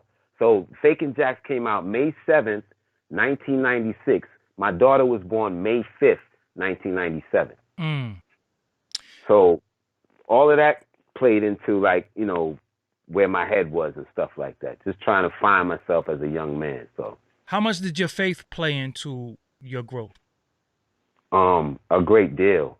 Being dealing with the way of life of Rasta, and then just dealing with spirituality and humbling yourself into and letting yourself know that you are always learning. You are constantly learning. So keep your mind open to learn. So I would learn from different people and different, you know, individuals and things of that nature. But it helped keep me stable, man. Like my faith in the Most High. You know what I mean? That's what I think got us out the industry. Like focusing on the Most High. You know what I mean? Like having that. We had a logo, bro, with the Star of David with Selassie in the middle of it. Facts, yeah. You know, that's drama right there. The baby one though. Yes, between the Israelites, salute to them, big respect and love to the Israelite brothers, my Israelite brothers, and the Jews. You know what I mean? I think between them two, we had to take that star off, man. So that picture is not. I think it was the Jews at the Star Day. We had to take it off. So that picture is not even Haile Selassie. That's Rastafari, right? That's when he was the. Rastafari is Haile Selassie. That's what I'm saying. He wasn't Haile Selassie at the time. He was still Rastafari at the time, right? When he was a baby, right? No. It's the other way. Haile Selassie is what he was first. When he becomes king, he becomes Rastafari, because Ras means king. Got you. Thank you. But you're calling him King Tafari Makonnen. Got you. You know what I mean? That's his given name. See, I always thought when he was a baby, he was Rastafari, and then he became Haile Selassie. Nah, yeah, his name is Haile Selassie, but when he got crowned emperor, that's when he became Rastafari. Because, like I said, Ras means king. R-A-S. That means king. Got you. So when how, without getting into many religion, but so how do you? What is the practice? Is it the Bible? Is it you smoke a pound of weed every day? Like what? Because I never knew. I was like, you vegetarian, you vegan. Like what is? Yeah, you don't eat. I mean, you try to eat as clean as possible. You know what I mean? We in Babylon, so it's only so clean you can eat. You know what I mean? But you try to eat as clean and live as clean as possible. You study your Bible. You know what I mean? Some Rastas burn herbs, some of them don't. You know what I mean? It's not a mandatory thing. You know, you ain't got to blow a pound. Yeah. You know what I mean? It's not mandatory. You know, it's enough rosters that don't blow no herb, and it's rosters that only smoke in Jamaica. It's rosters that only smoke in Africa. You know what I mean? Like they don't smoke in America at all. You know what I mean? It's rosters that smoke everywhere. You know what I mean? America, Jamaica, Africa, wherever they at. You know what I mean? So it's all about the individual. And yeah, go ahead. I'm sorry, but just having faith, man. Snoop Lion, what we doing? Canceling that. That's not right. That's not right. Did it bother you when you seen that? After the fact, it kind of did, because it was like, you know, the pimp game. You know, like you can't be a Rasta and then turn around and be the pimp and then be this and be that. He had on another time he had a gospel outfit on, like a robe, like he was a gospel singer or something. I seen a picture of him somewhere doing something. So it's like you can't just be jumping into genres to collect checks. Gotcha. You know what I mean? Like I don't respect that. You know what I mean? Like, you know, enough respect to Snoop. Me and him probably the same age, but I don't respect that. You know what I mean? Like, and then you like keeping it 1,000. If I don't know if it was that video. Nah, it wasn't that video. It was another video that I saw. But nah, anyway, I ain't gonna say that. It was something about Bunny Wailer, but it wasn't that video. It wasn't in his movie, that Snoop Lion movie that he made. Yeah. It was in another film that I saw something. But still, like, you going to see Bunny Wailer, like, don't play them games, yo.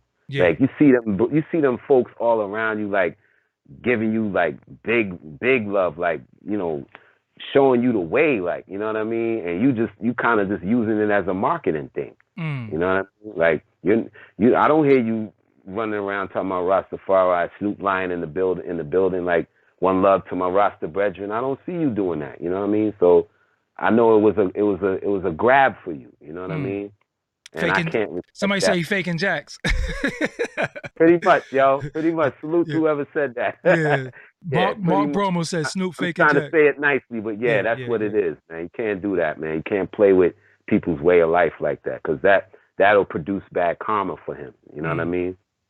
So you got to be careful with that. Let me get you in some hip hop trouble now. Who?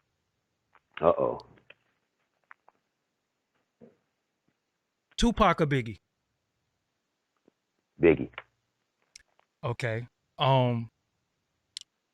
Kane or Rakim? Now you get me in trouble. Man. Oh, that is so hardcore right there. That's so difficult, man. Because Kane got the showmanship. He got flows out the yin yang. He got the 5% lessons in there too. People just didn't peep it. Ra got the I have to give it to Edge Kane just for showmanship. Kane edges him out with the showmanship. He edges him out. Foxy or Little Kim? Which one of them actually writes their own rhymes? All right, so none of them. I think they wrote some stuff, but nah, they don't. Okay, so whoever writes their own rhymes, I'm with them. But nah, they both dope though. No, they both incredible. That's a hard one. Thank you though for asking that. But they both dope. Pete Rock or Premier? Big bro. I love him to death. Love him. My brother will tell you how much I love Premier. Like Pete will tell you that nigga love Premier, yo. We both do. Like we're huge fans of Premier. Like anytime, like back in the 90s when they was both bubbling, Pete would hit me on the phone like, yo, you heard the new joint that Primo did? Like, nah, what is it? Yo, hold up, let me play it for you. And he'd play it. I'm like, oh, that sounds crazy. Like, you know, he played over the phone, couldn't hear the bass, but what I heard, I'd be like, yo, he chopped that up or whatever. Yeah, he did his thing. Like, so we would celebrate Premier, like, you know what I mean? But I'm gonna give you a tough one. I gotta be loyal. Yeah, I'm gonna give you a tough one because you know the sonics and what this man did prior, and a lot of people don't know. Q-Tip or J Dilla? Dilla. But a lot of people don't know Q-Tip was doing a lot of them beats too early on. But Dilla is he's making some joints. Yeah, he's definitely making some joints. But Dilla, man. Dilla. Was you ever around Dilla and watch him work? What was that like? I got to go to his house in Detroit, bro. Whoa. And I got to go in his basement, and I asked this man. I was like, "Yo, you got that Janet Jackson remix you did? I want to put it on cassette." This man's records was so organized. He went right to the record, yo. Like he had his records like stacked up on the wall, like in I'm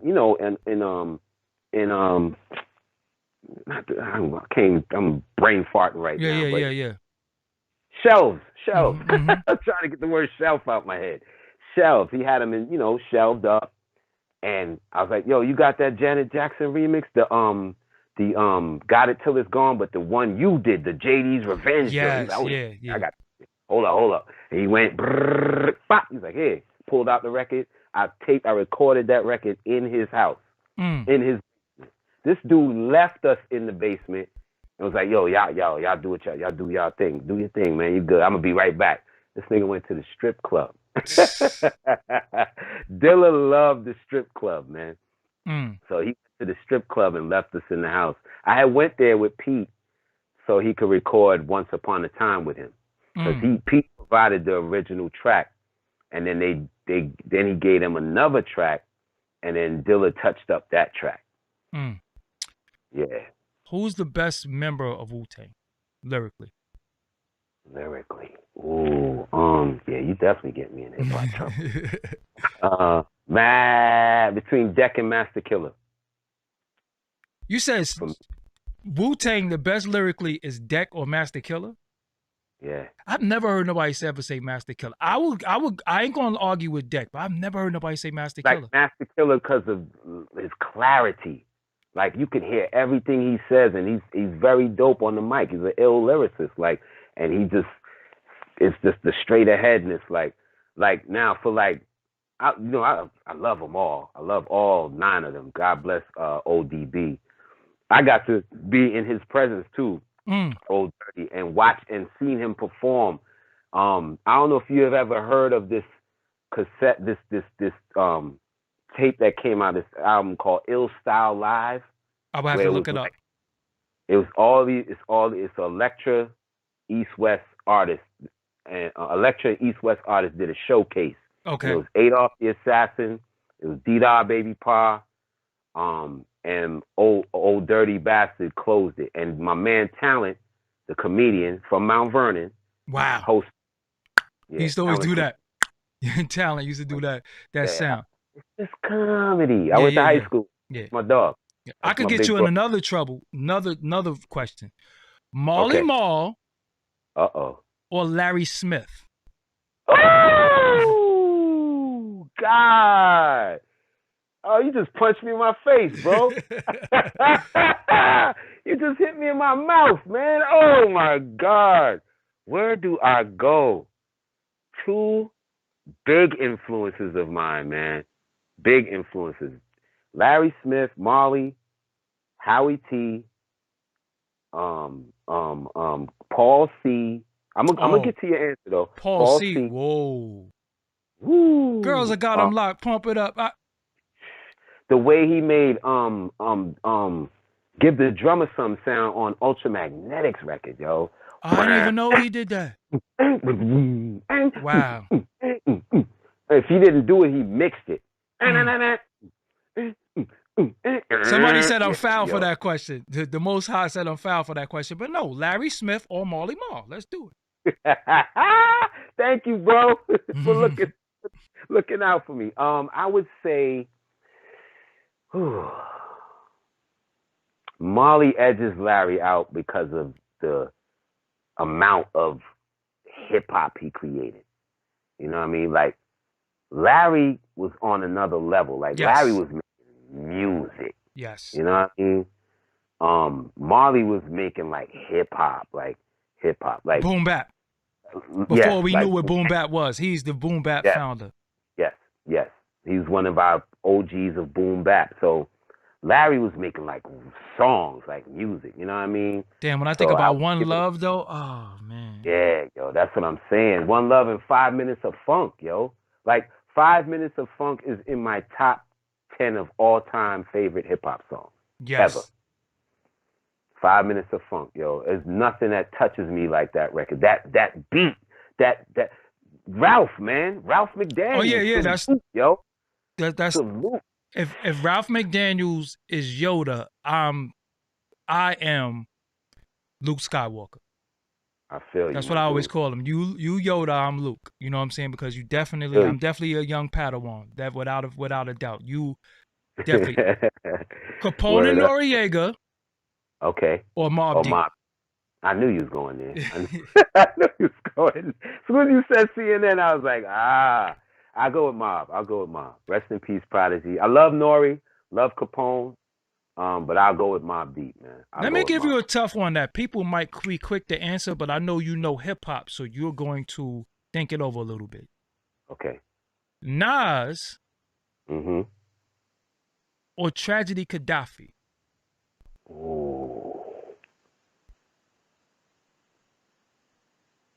I would say Nas. The delivery, the lyric, the word choices are a little more intense than with Traj. Traj is sick though. Don't get me wrong. Traj is ill. The foul mati and all of that fly stuff. But the intelligent hoodlum though. The intelligent hoodlum. I got the mind. You know what I mean? And then the thing is too, he came before Nas. Facts. And that's my brother. Like, Traj is my guy. Like, I remember one time being at Marley Marl at the In Control rap show, and Traj came up in there fresh from running from the police. Word up, yo. Sweating, fresh from that. Like, he came up in there and posted up. And I think Marley gave him a ride back to the bridge. Mm. Yeah, because we used to get a car, like, to go to BLS. Like, Marley had a car that he would send for Pete, and we would go down in like a private car, like an OJ. He had an OJ for him. I'm gonna give you another one that hip hop, maybe longevity.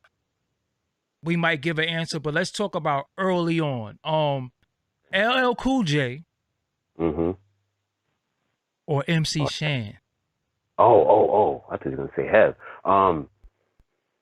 Wow, that's a rough one because they're like almost cut from identical cloth. Like they had the same image. People see that's what I'm saying. Yeah. You know that. Yes. The Kango Shan, that's Shan. Left Me Lonely was before I Need Love. Yes. So I would definitely have to sway it to Shan, man. Like in terms of back then. Yeah. I have to sway it to Shan, man, because the bridge. He's oh my. Ladies and gentlemen, Marley scratch, yo. Yeah. Marley scratch. That beat was funky, yo. And his rhyme style, his delivery and his rhymes on it were funky, yo. Yeah. All these beats in my rhymes and his voice. Yes. I was like, who is this dude? This voice he got is crazy, yo. And how he was just hitting the rhymes on that. Yo, and how Marley was cutting on, keep the people dancing, keep the people dancing. Sparky D, I think he was cutting up Sparky D. Yeah. Madlib or Knife Wonder. Madlib. Okay. Madlib. I really, it's funny because I'm like, I got love Knife, but Madlib. Yeah, but he's just too out there. He's just too. You know what? I should have said Madlib or Doom. That would have been harder. But I still probably would have. Doom. Damn, Doom was crazy, man. Yeah, he was lyrically, he was off the chain, and then he made the ill oddball beats he didn't give a damn. He just like I'm gonna make this and boom, it's gonna be hot and rah. You know what I mean? And that's it. You know what I mean? Who was your? Somebody said Dear Yvette. Nah, Dear Yvette. Yeah, Dear Yvette was crazy. Who was? And let me hold on, Doggie Diamonds. Let me say this to the person who said Dear Yvette. Dear Yvette was inspired by a rhyme that Kaz spit in the Wild Style movie. If you look at the rhyme, he's talking about a chick that he went over her house and he was about to smash and all of that, and the dad came home and all of that. That was inspired by that. Dear Yvette, I mean, yeah, that verse inspired Dear Yvette. It was one that I wanted to go with. What's your favorite group of all time? Hip hop group? Loose Ends. Loose Ends? Loose ends. No, I said hip hop, not R&B. Oh, hip hop. Oh, I'm Yeah, yeah, sorry. yeah. Okay, yeah. I'm like I, loose ends. They I don't rap. that What you quick. talking about? Grap? I answered that quick. I'm sorry. Yeah. Man, that's a hard one. Man, can I do a top 5? Let's do a top 5. That's cool. All right, I'll do a top for Gangstar, De Okay. La Soul, Okay. A Tribe Called Quest, Heavy D and the Boys, and Public Enemy. It's funny because you left out Pete Rock and CL Smooth and EPMD. So you cool with that? So you cool with that? Yeah, no, I'll put them in too. Okay. I want to. I ain't telling you what to do. I ain't telling you what to do. I'm just saying. No, you did your top. You're right. You're right. You're totally right. Because like EPMD and of course Big Bro, they heavy influence on me, man. Heavy. So my favorite groups of all time is. We already talked about Robbo. You late. You got to join when we start. We talked about Robbo. Him and Robbo's working on some stuff. De La Soul and EPMD is my favorite groups of all time. And the crazy is that they from Long Island. And even Public Enemy, Long Island. You know what I'm saying? Rakim, Long Island. Buster, you really from Long Island. Salute Rock Marciano too. He's from Long Island. Rock Moss, definitely. Who's your favorite producer of all time besides Pete Rock? Dilla. I have to do a top 5. I would say, hip hop only, right? Yes, hip hop right now. Okay. All right. Dilla, Primo, of course, Large Pro, Madlib,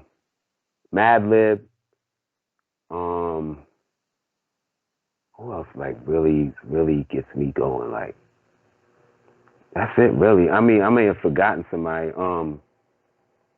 And I'm gonna do an honorable mention, Kev Brown. Kev, somebody just asked you about Kev Brown.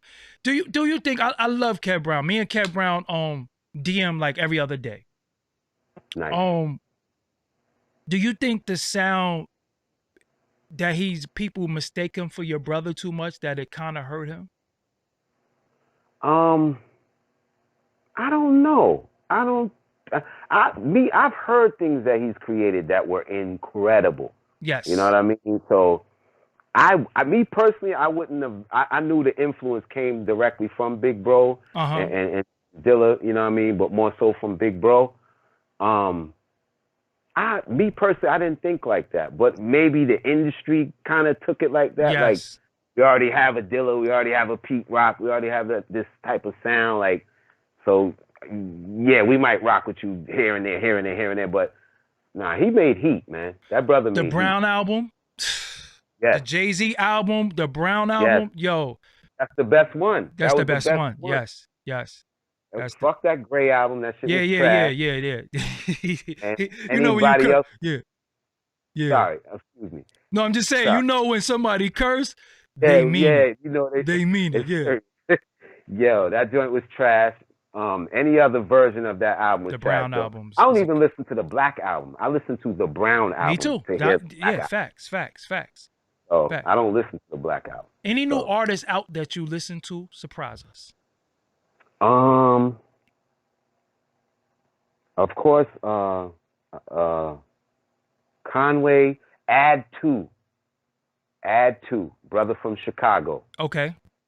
Add Two, check him out. He got an album called the Jim Crow Experience, I think it's called. Okay.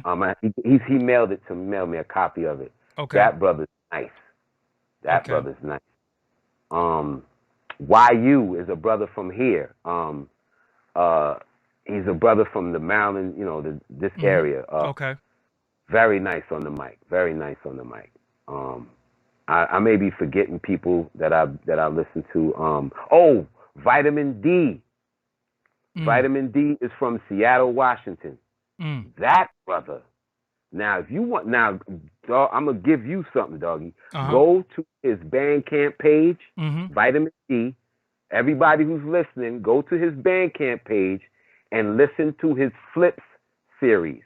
He got 3 volumes. Flips Volume 1, Flips Volume 2, and Flips Volume 3. Listen to those 3, and then after you listen to those 3, listen to his Christmas album, Eggnog and Hennessy. Wow. That's the chain. And I'm a Rasta. I don't deal with Christmas. I don't deal with no Babylonian vibes like that. But that album is super funky, and it's funny because it's kind of anti-Christmas. It's not really. It's like a hood version of Christmas. Like he got a song on there called Backdoor Santa, where he's basically like talking about sneaking in people's houses and robbing them for their stuff. You know what I mean? Like some ill stuff. Like, but Vitamin D, he's on a Bandcamp. dope producer. On Bandcamp, he has these 3 volumes of the series called Flips. Flips 1, Flips 2, and Flips 3. You will not regret it, Doggie Diamonds.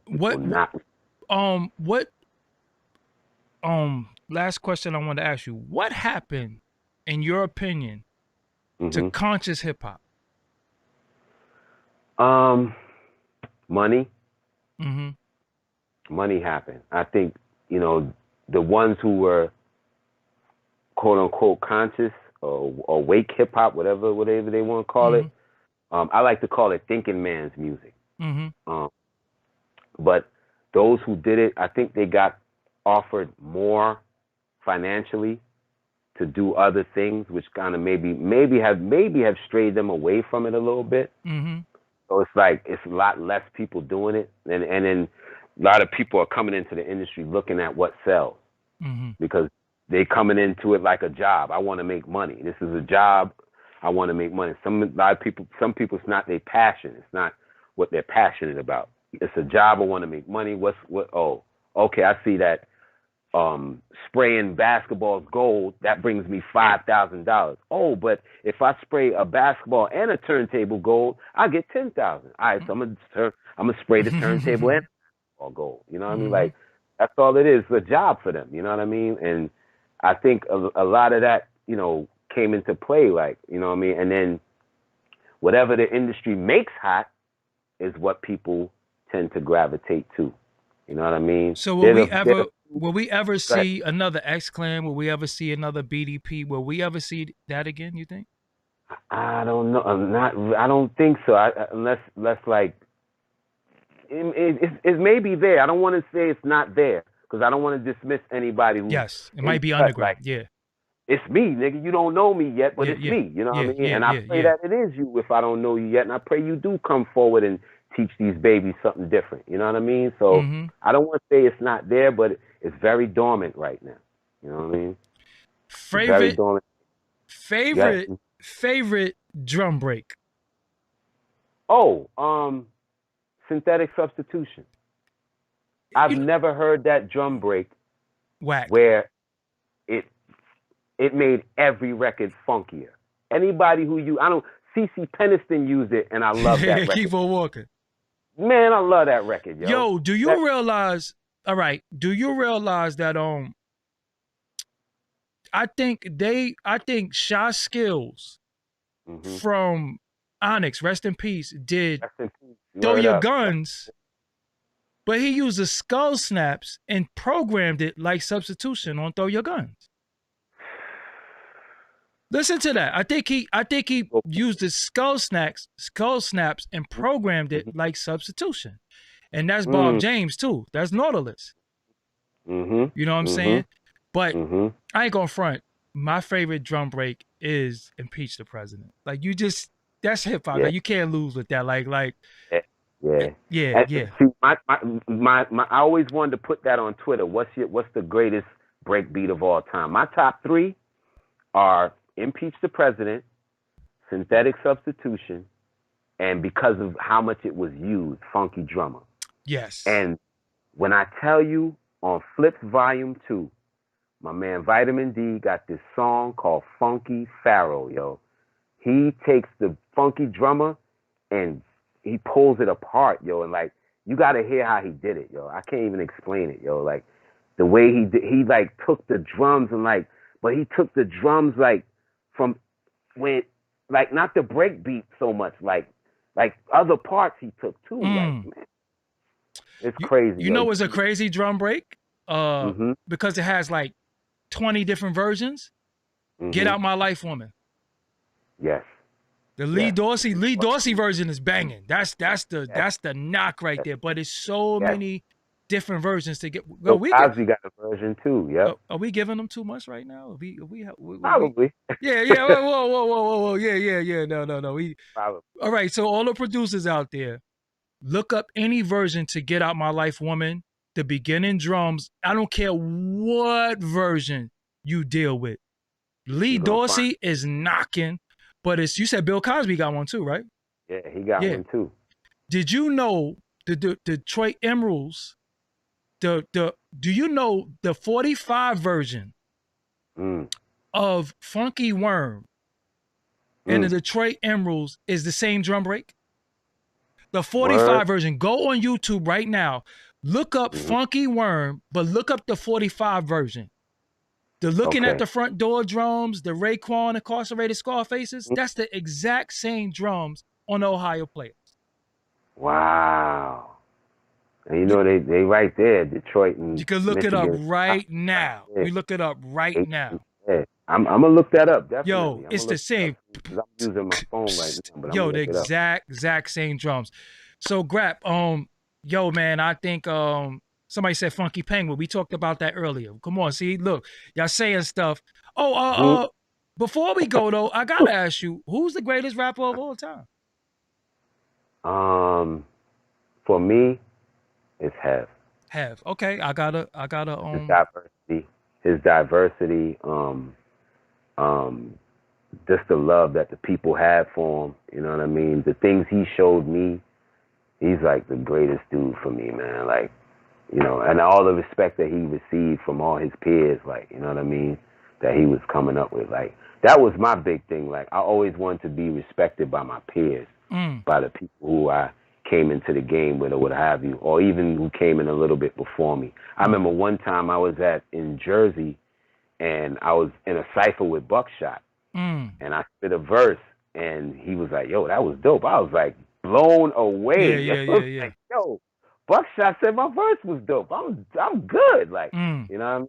So that meant a lot to me, you know what I mean? Because it was my, you know, at the time, he was like a peer to me, you know what I mean?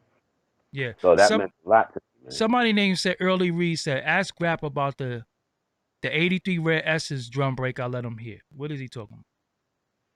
Oh, that's Early Reed. What up, ER? Okay. A drum, I gotta hear it again. The Rare Essence, the 83 Rare Essence drum break he let you hear. Yeah, I need to hear it again. It's probably mad funky. It's probably mega funky. You know what I mean? Rare Essence, Go-Go, the pocket. You know what I mean? I could really talk to you for like 90 hours, but I do have one last question. When you're making a beat, you good. Do you start with the drums or do you start with the sample? Drums first. I'm the total opposite. Drums first. The sample has to move. I need the foundation to be set so that I can build on top of it. So you make a skeleton? No, I make the drums. That's what I'm saying. So you make a skeleton drum break then? Yeah, and let it play. Make the drums. Let the drums play, and then I'll run joints. I'm giving up a lot, but I'll run joints over it until I feel the joint that I'm feeling, and then boom, I throw it in. So do you go back and reprogram it depending on what the sample is, or do you go with that programming you did? Sometimes I'll just go with the programming I did, and then sometimes I'll add a little more to the programming or whatever. But it's usually me. It's like a mix, like, you know what I mean? I'm mixing the sound with the drums to see if the sound and the drums go together. I used to always do. I find me a loop, and then I always find a loop, and then I put it in a 950, right? And then I cut it. And then I start saying, okay, this is the main part where they're going to rap. This is going to be where the chorus is going to be.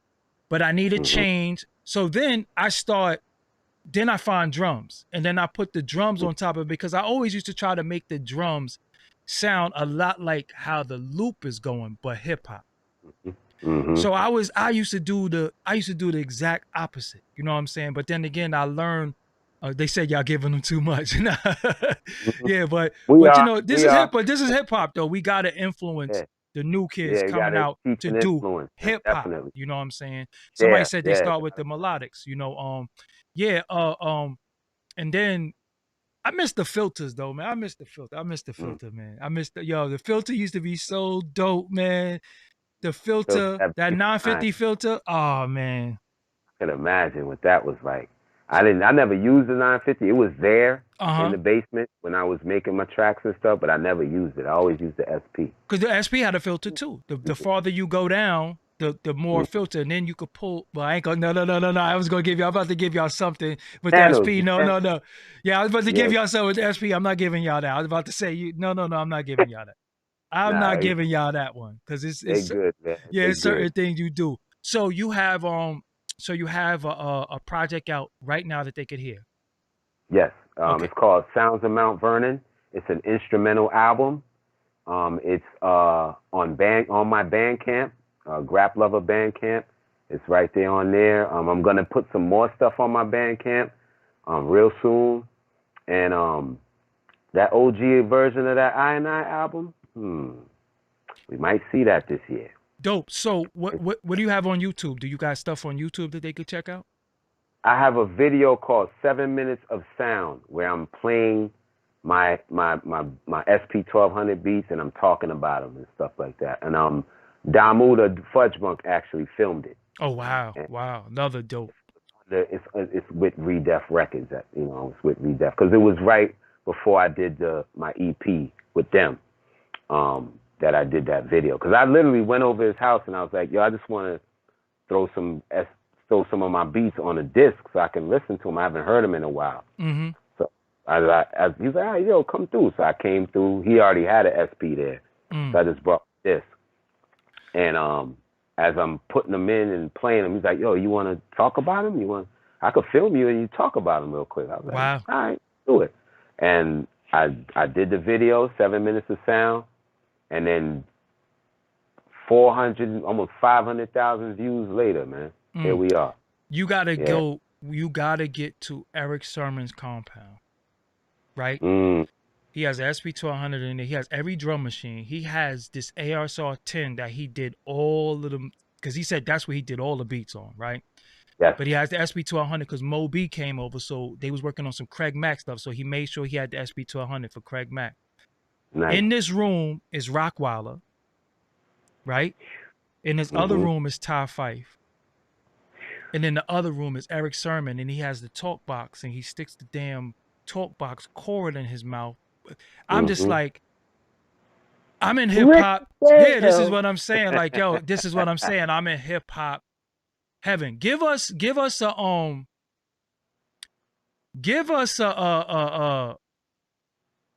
a classic hip hop session that you bear witness to. The rap world. In the world, that one? Yeah, when Large Pro and Pete did that record together. That was off the chain. Like I was super proud of my bro, like, cause he did the track, he wrote his own rhymes, he spit heavy on the joint, he murdered the track. You know what I mean? Just that joint, like, is it for me. Like, that's one of the joints, like, that I witnessed that I was like, yo, that's wow. all SP, right? Oh, that's 952? Yes. And when he used, you know about the SP, so bust this. Yeah. For the bass line, he used 2 banks. Just for the bass line. All 16 pads. Just for the bass line. Boom. Boom. Like, that's how the bass line go. So, like, what you're hearing is him playing it like that, like, damn near playing it like that. When he does it's a part where it go doom doom doom doom doom doom. Yeah, I'm like, yo, that it's a part of that beat that I love. Yo, I wish Pete Rock never stopped using SP200. I'm gonna keep it real with you. I'm not. Too. Huh? I wish too. I wish that too. Yeah, because I liked him on the 2000, but nah. 2000, but that. SP. You know what beat made me reminisce of the early when he used to lay it like a mug, yo. Conference All Stars on Sky Zoo on the Retropolitan album. I gotta listen to that.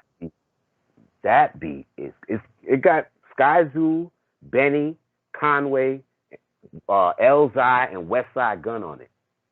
So the It's All Good that on Sky Zoo, that's SP, right? Yes. See that? Yes. Come on, that's the pocket right there, yo. That's in my gym playlist. Yes, yo, I love that. Yo, that's in my gym playlist. That It's All Good with Sky Zoo, that's in my gym playlist. That right there. Oh my God! He made that around the time he made The World Is Yours. What? Yeah, he said he made that around that time, like maybe 94, 95-ish, like right, maybe like right around then. Oh, and off the camera, y'all, we talked about the Nas records that he did, the Queensbridge Politics, and then the Feel Good where he sampled Uptown Anthem with Straighten Them Out drums. Yep, Naughty by Nature with the Straighten Them Out drums. That was for Nas. He literally was holding that for him. Like that was for Nas for years. Like, yeah, because the lyrics, but even the Queensbridge Politics, those are new lyrics because Prodigy passed away. But you said that beat is old. Beat is 20 plus years old, bro. It's like that's another one around that same time. Like around that same time. It's around that same time. Yeah, that beat is over 25 years old, probably. Queensbridge Politics is 25 years old? Come on, man. Yes, bro. I'm not lying to you, bro. I wouldn't do that to you, bro. Yeah. That's 25. I honor and respect being on this platform, bro. Like I would not bring no lies. No, listen, I'm so happy. Yeah. I know, you know. I'm happy I'm happy to know you. You know what I'm saying? Because you know, like I'm just letting the people know. I'm letting the people know, like, yo, I respect this platform. I'm not gonna bring no BS to this platform. You know what I mean? Especially with my man Blizz, salute Kareem Blizz Johnson up there. I have big respect for that brother. So definitely both of y'all, man, salute. But so that's it, man. 20 years old. But the naughty. So even the Naughty by Nature Uptown Anthem joint is old too. The Naughty joint is at least 20. Yeah, he made that before 2000. He made that in the late 90s, probably. Yo, they need to. Nas he saved Pete. I text Pete. I said, yo, you saved that project. The Lost Tapes Volume 2. Yes, I text Pete. I said, yo, you saved that project because it was cool to me, but that was dumb beats. Like again, and I knew it was SP because I could tell the swing. The swing is just different. It's so boom bap. It's so hip hop. Yo, when I heard The World Is Yours beat though, I ain't gonna lie, I was like, what do we, cause you know what it is? I love when Pete Rock makes piano beats. Yes. When he used pianos. Yes. Oh my God. That's like Kev Brown with guitars. Oh yeah. Yes. Yes. He's amazing with that. Like I give him his When Pete Rock has them with them chords and the pianos, yo, second to them. Speaking of piano samples, Militia remix. He made that with a broken needle. Wow. See? That's why it's warbly like that. That's why the pianos are warbly like that, because the needle was, let me see, hold on. I'm going to take this needle off real quick. Okay. Show you. This part of the needle that I'm going to show you was hanging. All right, so here's your needle, right? Uh-huh. Where we at? Okay. Here's your needle. This part right here. Excuse me. Let me go right here. No, wait, right here. No, right there was perfect. Yep. Uh-huh. All right. This part was hanging off. It was hanging by these wires. It wasn't screwed on to here. It was kind of like hanging down. So it was like, it was on, but it wasn't on. It was like loose. It was off. This was off. And he still made beats with it, yo. Until he get it fixed. He's just being lazy, like, I'll go get a needle in a minute. Like, he made that Militia remix beat with that jack needle, and that's why them pianos warble like that. Wow. That's why they warble like that, because he made it with a broken needle. All right, now I gotta ask you, how did the Faking Jax, the warp sound, that's 950? Like, how did he do that? That boop boop boop boop. What is that? No, that was something in Green Street that he used. It was something. Alborg, yeah? that he used. I don't know what machine it was that made it sound like it was under, like whoa, whoa, whoa, Yeah, whoa, yeah, whoa. yeah. Whoa, whoa. Yeah, he something he put on some machine that they had in Green Street. I remember it being low to the ground. He would be down there tweaking it, So whatever. it's some type of And outboard gear. I think it is. I think he used Mm. some outboard gear to do that. But now it's you know, you could do it with a certain Serato mixer. If you have a certain Serato mixer, you could do it with that. Do you But do you still get requested to perform Faking Jax around? not as much. The last time I performed it was in Brooklyn. Wow. Where? Yeah, Where? we were Brooklyn at Bowl? this. No, we were at this space. It was a ill space because it was like outdoor but indoor. I don't know where the hell it was, yo. I forgot the name of the space. It was a space where it was open, and you know, it was an open space, but it was a building around it, like Got you. buildings around it. And then they had a stage, and we rocked there. Who performed there? People Under the Stairs. I don't know if you remember yes, that. I know group. who that is. Yep. Mm-hmm. Yeah, they make some dope stuff. Yeah. They performed. They closed the show. Master Ace performed, Mm. and somebody and I hosted it. Wow. So I ended up calling Rob O, and I was like, "Yo, I'm in Brooklyn. Come through." I gave him the address, and he came through, and my man Jolo came through. Mm. So right before People Under the Stairs went on, which was the closing act, we came on and we did Faking Jax. Wow. Yeah, and it got a great reception. And then at the end of their performance, People Under the Stairs, we came back on and was freestyle. I was freestyling. What's your favorite show you ever seen? Man.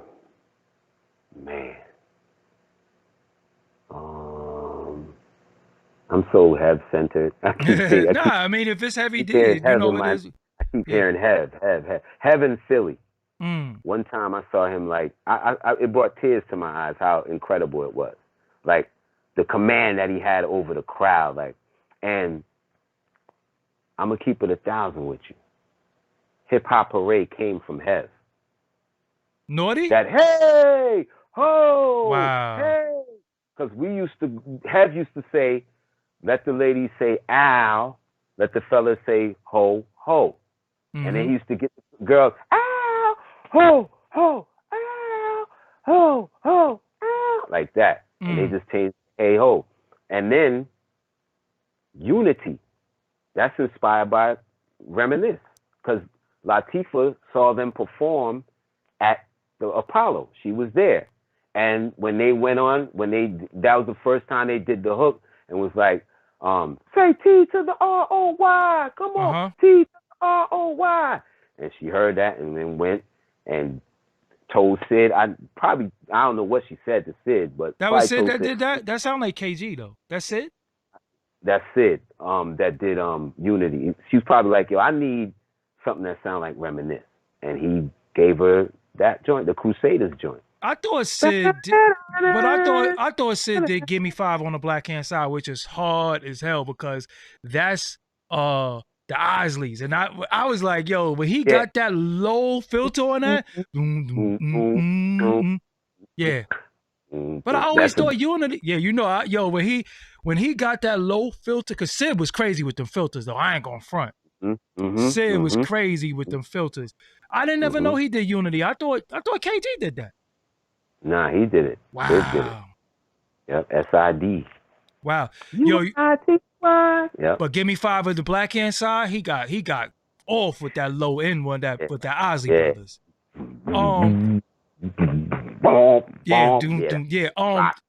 My favorite show that I saw, because I was such, is my favorite rapper of all time. I was at Easy Mo B birthday party. Biggie was there. Craig Mack came there. And on the stage, this guy walks on the stage and he's about to do a song, and he just goes, And ain't no half stepping. And I'm like, Yo, Kane is here. That was the greatest thing I ever saw in my life. I saw Big Daddy Kane perform Ain't No Habit, because you know that's my favorite record of all time. Another memorable performance was Kane at the rooftop. I saw Kane perform at the rooftop. That's before my time. Yeah, that's a little more. I went with Hev, man. This was 87, 88. I went with Hev, and I saw Kane perform at the rooftop. And that was crazy. Because Lays was dancing for him then. Lazy Lays. Was he IOU dancers? Yeah. The IOU I dancer. think he was still in the midst of that, like him in School and Scrap. Yes. Yeah. No, it wasn't even Scrap at one point. It was School. Nah, it was School. It was him and School. Lays, they were IOU dancers. Yep. Yeah, and then Kane grabbed them two. And I think when Lays left, maybe that's when Scrap came. I'm not sure. But Lays was there early. He was there early. Like, he danced with homie at the rooftop joint. Now, when we're talking about Lays, we're talking about Lays from MOP. I don't think y'all know that. We're talking about Lays from MOP, the light-skinned guy from MOP. He was a dancer. And then when Scrap left, he grabbed one of the TCF dancers who was G-Rap dancers. Yes. That was dancing for them. Because remember, TCF crew had a song called The Horse's Mouth. Yes. Which I used to like. I think Daddy. I got one of their songs in my phone. I Don't Want to Be the One. Yeah, that's with Tone. That's with Tone. That's the Trackmasters produced. Trackmasters produced that.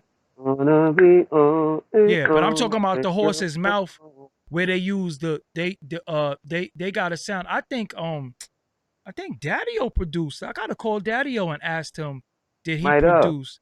Did he? No, but Be the One, that's Trackmasters, definitely. That's definitely, because they used to use Peace the President for every damn thing. You know what I'm saying? Yeah. That was Trackmasters. and Red Hot Lover Tone rapped on it too. But do you know that that's who I came in the game with? Red Hot Lover Tone? Trackmasters. Tone was from the. Oh, what? Yeah, I was in a group called The Little Bastard. That's right. We had a song called Bitch Get a Job. That's who I came in with. G-Rap on the Run beat was my group song. Word.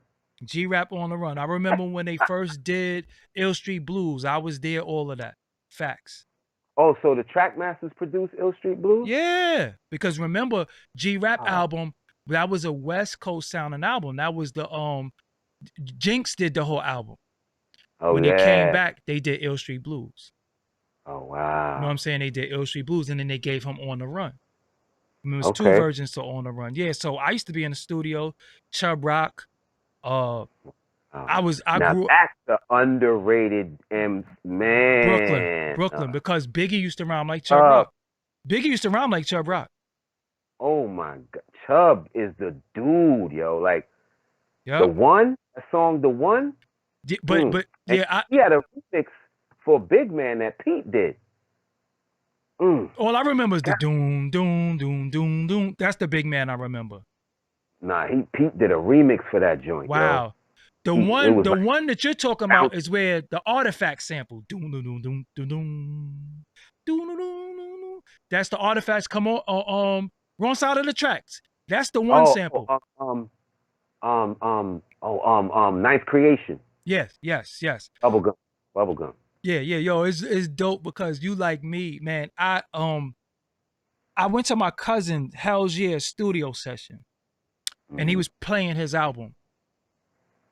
In the first chord of every beat, I was like, "Yo, that's such and such," and they was like, "Yo, how you know this stuff?" Because everybody looks at me like an interview dude, which I am, but they don't really know how.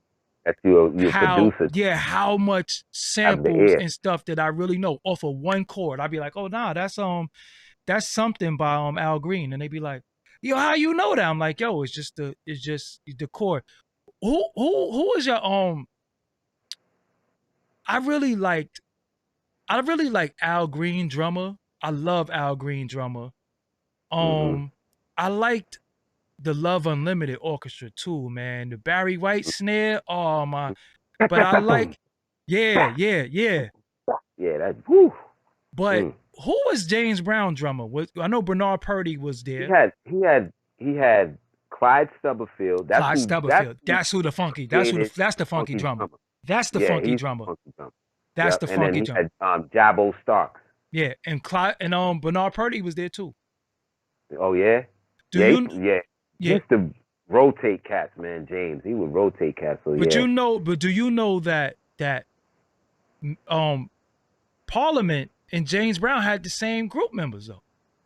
Yes, yes. Because remember, Bootsy and them transitioned from James over to Funkadelic, and Bootsy taught George Clinton about the one. wow. How to bring it back to the one. Because Yes. James taught Bootsy about the one. the one. Yeah. But remember, Fred Parker and Maceo Parker and Fred Wesley was Parliament too. Yes, they ended up leaving James and going over there and becoming the Horny Horns. And they was the JBs too. Remember, because the JBs that the Jungle Brothers used, that's them. They were the original. They were originally the JBs. Yep. And then when they finally left James, they went with George Clinton and they became the Horny Horns. They got the drum break that what's the name uses for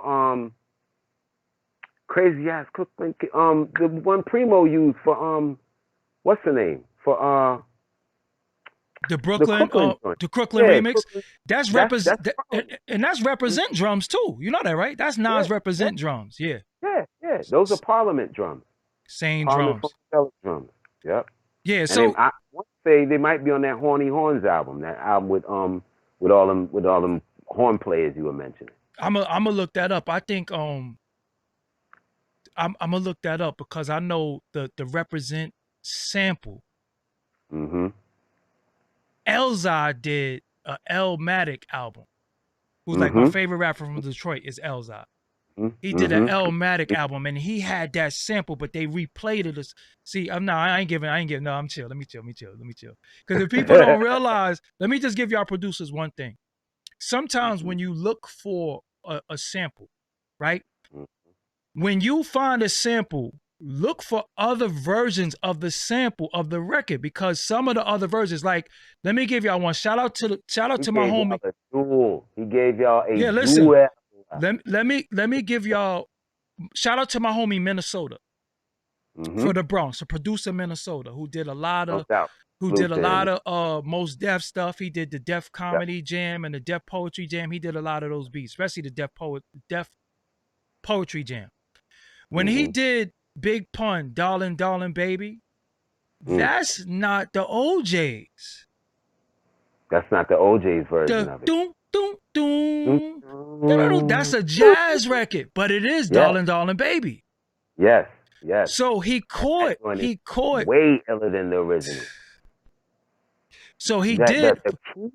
So for the chorus, he used the OJ's, but for the rhyming version, that's not the OJ's. So when you dig in and you find a sample, always look for other versions of this song, because the other song, the other versions sometimes be, like I said, Get Out My Life, Woman.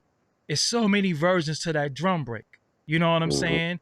And when you find them, you be like, yo, this is iller. You know what I'm saying? But that's all I'm gonna give you. I think we gave y'all something to go on. I hope this conversation, I hope it inspired the producers to go do some beats. I hope it inspire y'all. Oh, Gemini to get. Oh yeah, Minnesota did do Gemini the Gifted One Brooklyn Clears. Yeah, and he did a lot of stuff for Natural Elements, I think, a group called Natural Elements. And Sadat X, you know what I'm saying? Yeah. He actually did the Think Big record with Lord. With Lord. Yeah. That's from the Comeback Charleston Blues soundtrack. Yeah. That's definitely him. You know what I'm saying? So yeah, that's what. So give them your social media again, that way they could stay in tune with you. I'm only on one, Twitter. Have named me Grap. I only do one social media at a time. I'm not really a fan of social media, but I am a fan of human beings, but I'm not a fan of social media. But yeah, have named me Grap. I'm on Twitter. You put in HEVNAMEDMEGRAP. And you got an album on Bandcamp. And I have an album on Bandcamp, and I have T-shirts at www.humblemonarch.com/shop. These are the shirts I have. I gotta get your address, Doggy, so I can send you one, bro. Oh, definitely. I'm wearing that, rocking that with respect. You know what I mean? And then it got my signature on the side, like my autograph on the sleeve. Dope. Right. Oh, but you know what? That's on your Twitter though. You got it pinned to your Twitter. Yes. Yeah, he has it pinned to the top of his Twitter. So yeah, if y'all go look at his Twitter, which I'm gonna put at the top thing, I'm gonna make sure that his Bandcamp is at the top, and I'm gonna make sure his Twitter is at the top, the first comment pin, and you could go get the merch from there. Shout out to Benny the Butcher. I got this hat directly from his hands too. I like to wear this every now and again. This is the Butcher. Wow. This is him. Yeah, you know what I'm saying? Yeah, I got like 90 snapbacks around here. I get so much free clothes and stuff like that. But you know, I love, somebody said the Mad Lads. Oh, see, I'm about to start making me go into records. You know what I'm saying? Right. The Mad Lads. Yeah, because the Mad Lads is the De La Soul, and also 97 Mentality is the Mad Lads. You know what I'm saying? But yeah, y'all making me think about you so making I me want to think. ask you a question real quick. Go ahead. Yeah, I love to be interviewed. Have you ever heard of a song called "Them That's Not" by J Live? Never. Oh, you got to listen to that. I ain't going to tell you about it. I produced it. J Live did the scratches on it, and J Live rhymed on it. It is one of the, all I'm going to say is this, it is one of the most unique songs you will ever hear in the history of hip-hop music. Say the song, say the name again. Them That's Not. Them by That's J Not. Live, produced by Grap Luva. Trust me. Only thing that I remember J Live for is DJing and rapping at the same time. Doom, doom, doom. Still does it. I think he still does it. And I was like, shout out to J Live, man. Salute to that brother. Justice Live. He blew my mind when I seen it. I was like, yo, how is this dude rapping? Boom, boom, yeah, boom. doom, doom. He's spinning. He's actually back, because that's what it's called, back spinning, when you bring the record back. He's back spinning and rapping at the same time. And over the I was like, when I saw that, I was bugged. That might have been one of my more iller shows too, witnessing that. Him doing that. Also, where's Asheru out? He had a song called Mood Swing that I love. Yes, Asheru is here in DC. He's I believe he's an educational consultant. He's working with my other homie Roddy Rod, doing music. I think he's also working with Kev Brown. Shout out to Kev Brown. With him to do music. But Ash is around, man. Big shout, big love to my brother Asheru. That's my brother right there. Word up. Also, Asheru, and you on your joint, you was playing a beat, and I used the same beat. Was it? I think it was Wes Montgomery. You said your pops gave you the record? Oh, the Montgomery brothers. But that's Wes Montgomery. Yeah, I guess the brothers. I guess he's in there. Because I used that sample before. That's why I know that. So when you played it, I was like, yo, because of Pete Rock, I was using a lot of Thelonious Monk for the pianos. Thelonious Monk, Art Blakely, Thelonious Monk. Ron Carter had the ill bass. Wes Montgomery with the horns. You know what I'm saying? So because of them, I used to just go. This is Tower Records. Wes Montgomery was a guitar.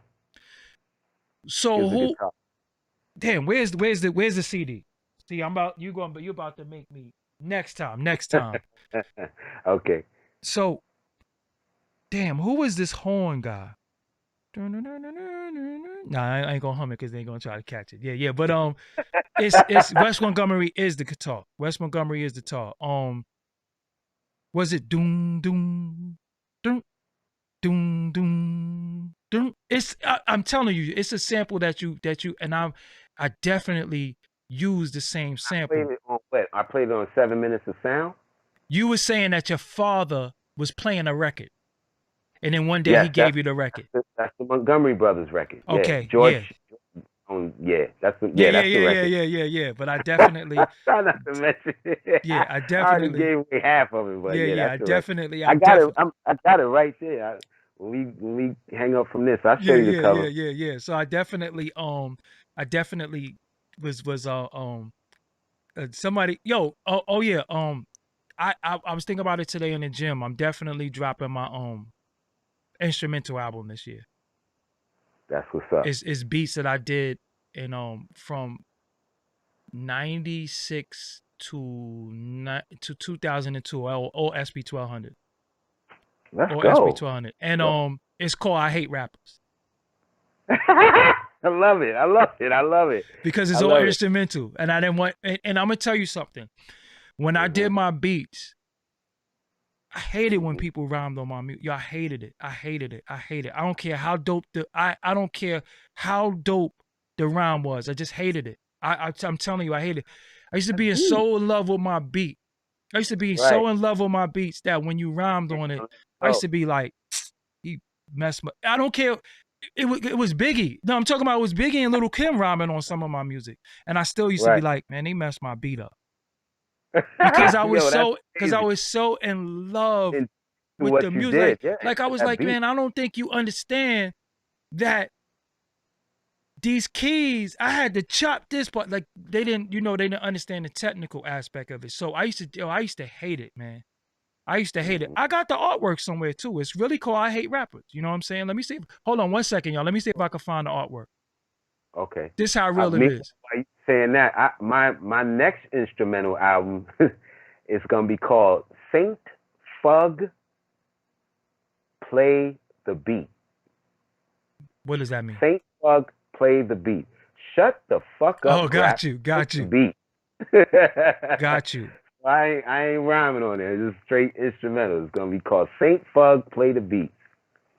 All right. I think where this thing is at, it's on a hard drive. Okay. Yeah, it's on a hard drive somewhere. That's what the artwork. Yeah, the artwork is on a hard drive, but it's definitely called I Hate Rappers. And it's been done for like 4 or 5 years because I be, you know what I'm saying, like I it's not that I don't. I love the music. You know what I'm saying? I love the music that I did, and some of the music is actually on the internet, but people don't know that I did it because I had a group called I was in a group called Wanted and Respected, and we did a song called Fix Your Face. We did a lot of songs. But a lot of people don't even know that I did those beats because it was under Diamonds Up Productions because I'm Doggie Diamonds of Diamonds Up Production, but people don't know that, you know. But people who know me, so sometimes people used to watch interviews and they'll see Sean Price, rest in peace. He'd be like, yo, give me some beats. And people be like, yo, why he always ask him for beats? Even Alchemist would be like, yo, give me some beats. And people would be like, yo, why they always asking for beats? But that's what I really do. Like I said, but you make them joints. Yeah. Yo, man, I really, really, that's like my first love. Like I really, really love producing. You know what I'm saying? So when I found out you did Half Man, Half Amazing, it was the swing for me. I'm like, yo, this dude caught the illest swing that oh, here we go. I found it. I found the artwork. Okay. Found the artwork. Here it go right here. Oh, okay. Literally. Dead serious. I'm not. Like I said, I would not. I'm not. Like, I don't BS. It's really called I Hate Rappers. That was my album cover, and this has been done. This is Truth Channel right here. This is Truth Channel. Like if I would look at it was done July 8th, 2014. This album cover. Wow. Yes. Wow. July 8th, 2014. You even got an advisory stick on it. Yeah, because I'm on there. I do an intro and I curse. You know what I'm saying? So yeah, the name of the album was called I Hate Rappers. I need a copy of that, bro. I need a copy of that. What the hell did I do? What did I do with Grap? Hold on 1 second. Hold on. I'm trying to erase one thing and erasing something else. Hold on, y'all. Hold on. He's here. I'm here. I'm still here. Y'all can hear me? Can they hear me? Yeah, they can hear you still. Oh, okay. I just DTM'd. I say doing too much. Good. Where's Grap? Where is Grap? I can hear you. Good. I mean, what the hell did I do? We just go podcast style. Yeah. I erased somehow. You are still here though. They can still hear you. But let me see if I can find what I did with this. Yeah, we in overtime anyway though. We was about to get up out of here.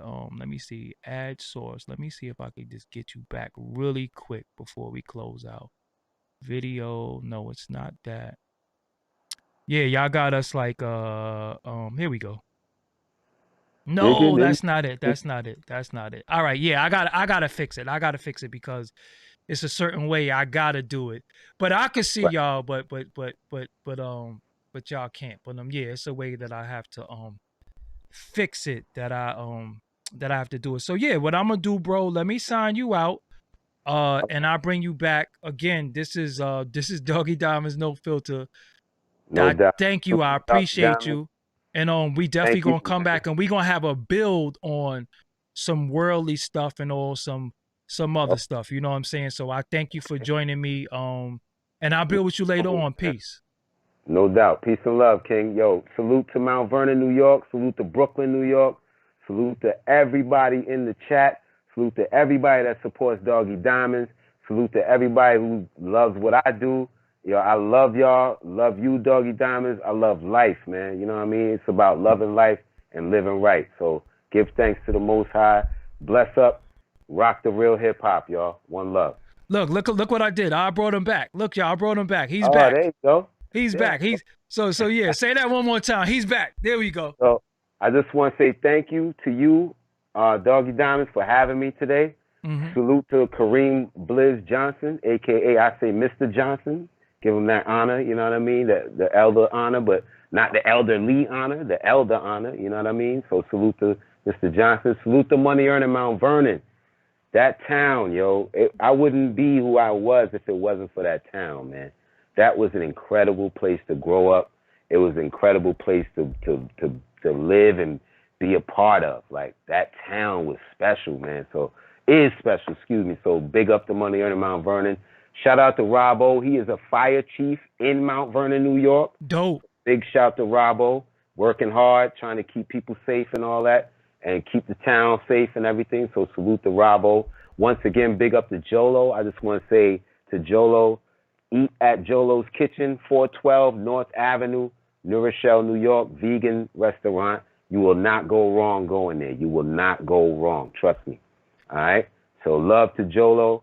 Big up to my brother Money Taz. Big up to my homie Tito. Those are my Sandbox brothers. My brother Terrence, even though me and him don't really rap as much. Big love to Roddy Rod, Kev Brown, Camber, Sean Bourne, Ken Starr. Man, wow, so you said Ken Starr. That's low budget. You talking low budget now? Woo. Yeah. It's low budget isn't anymore, but those.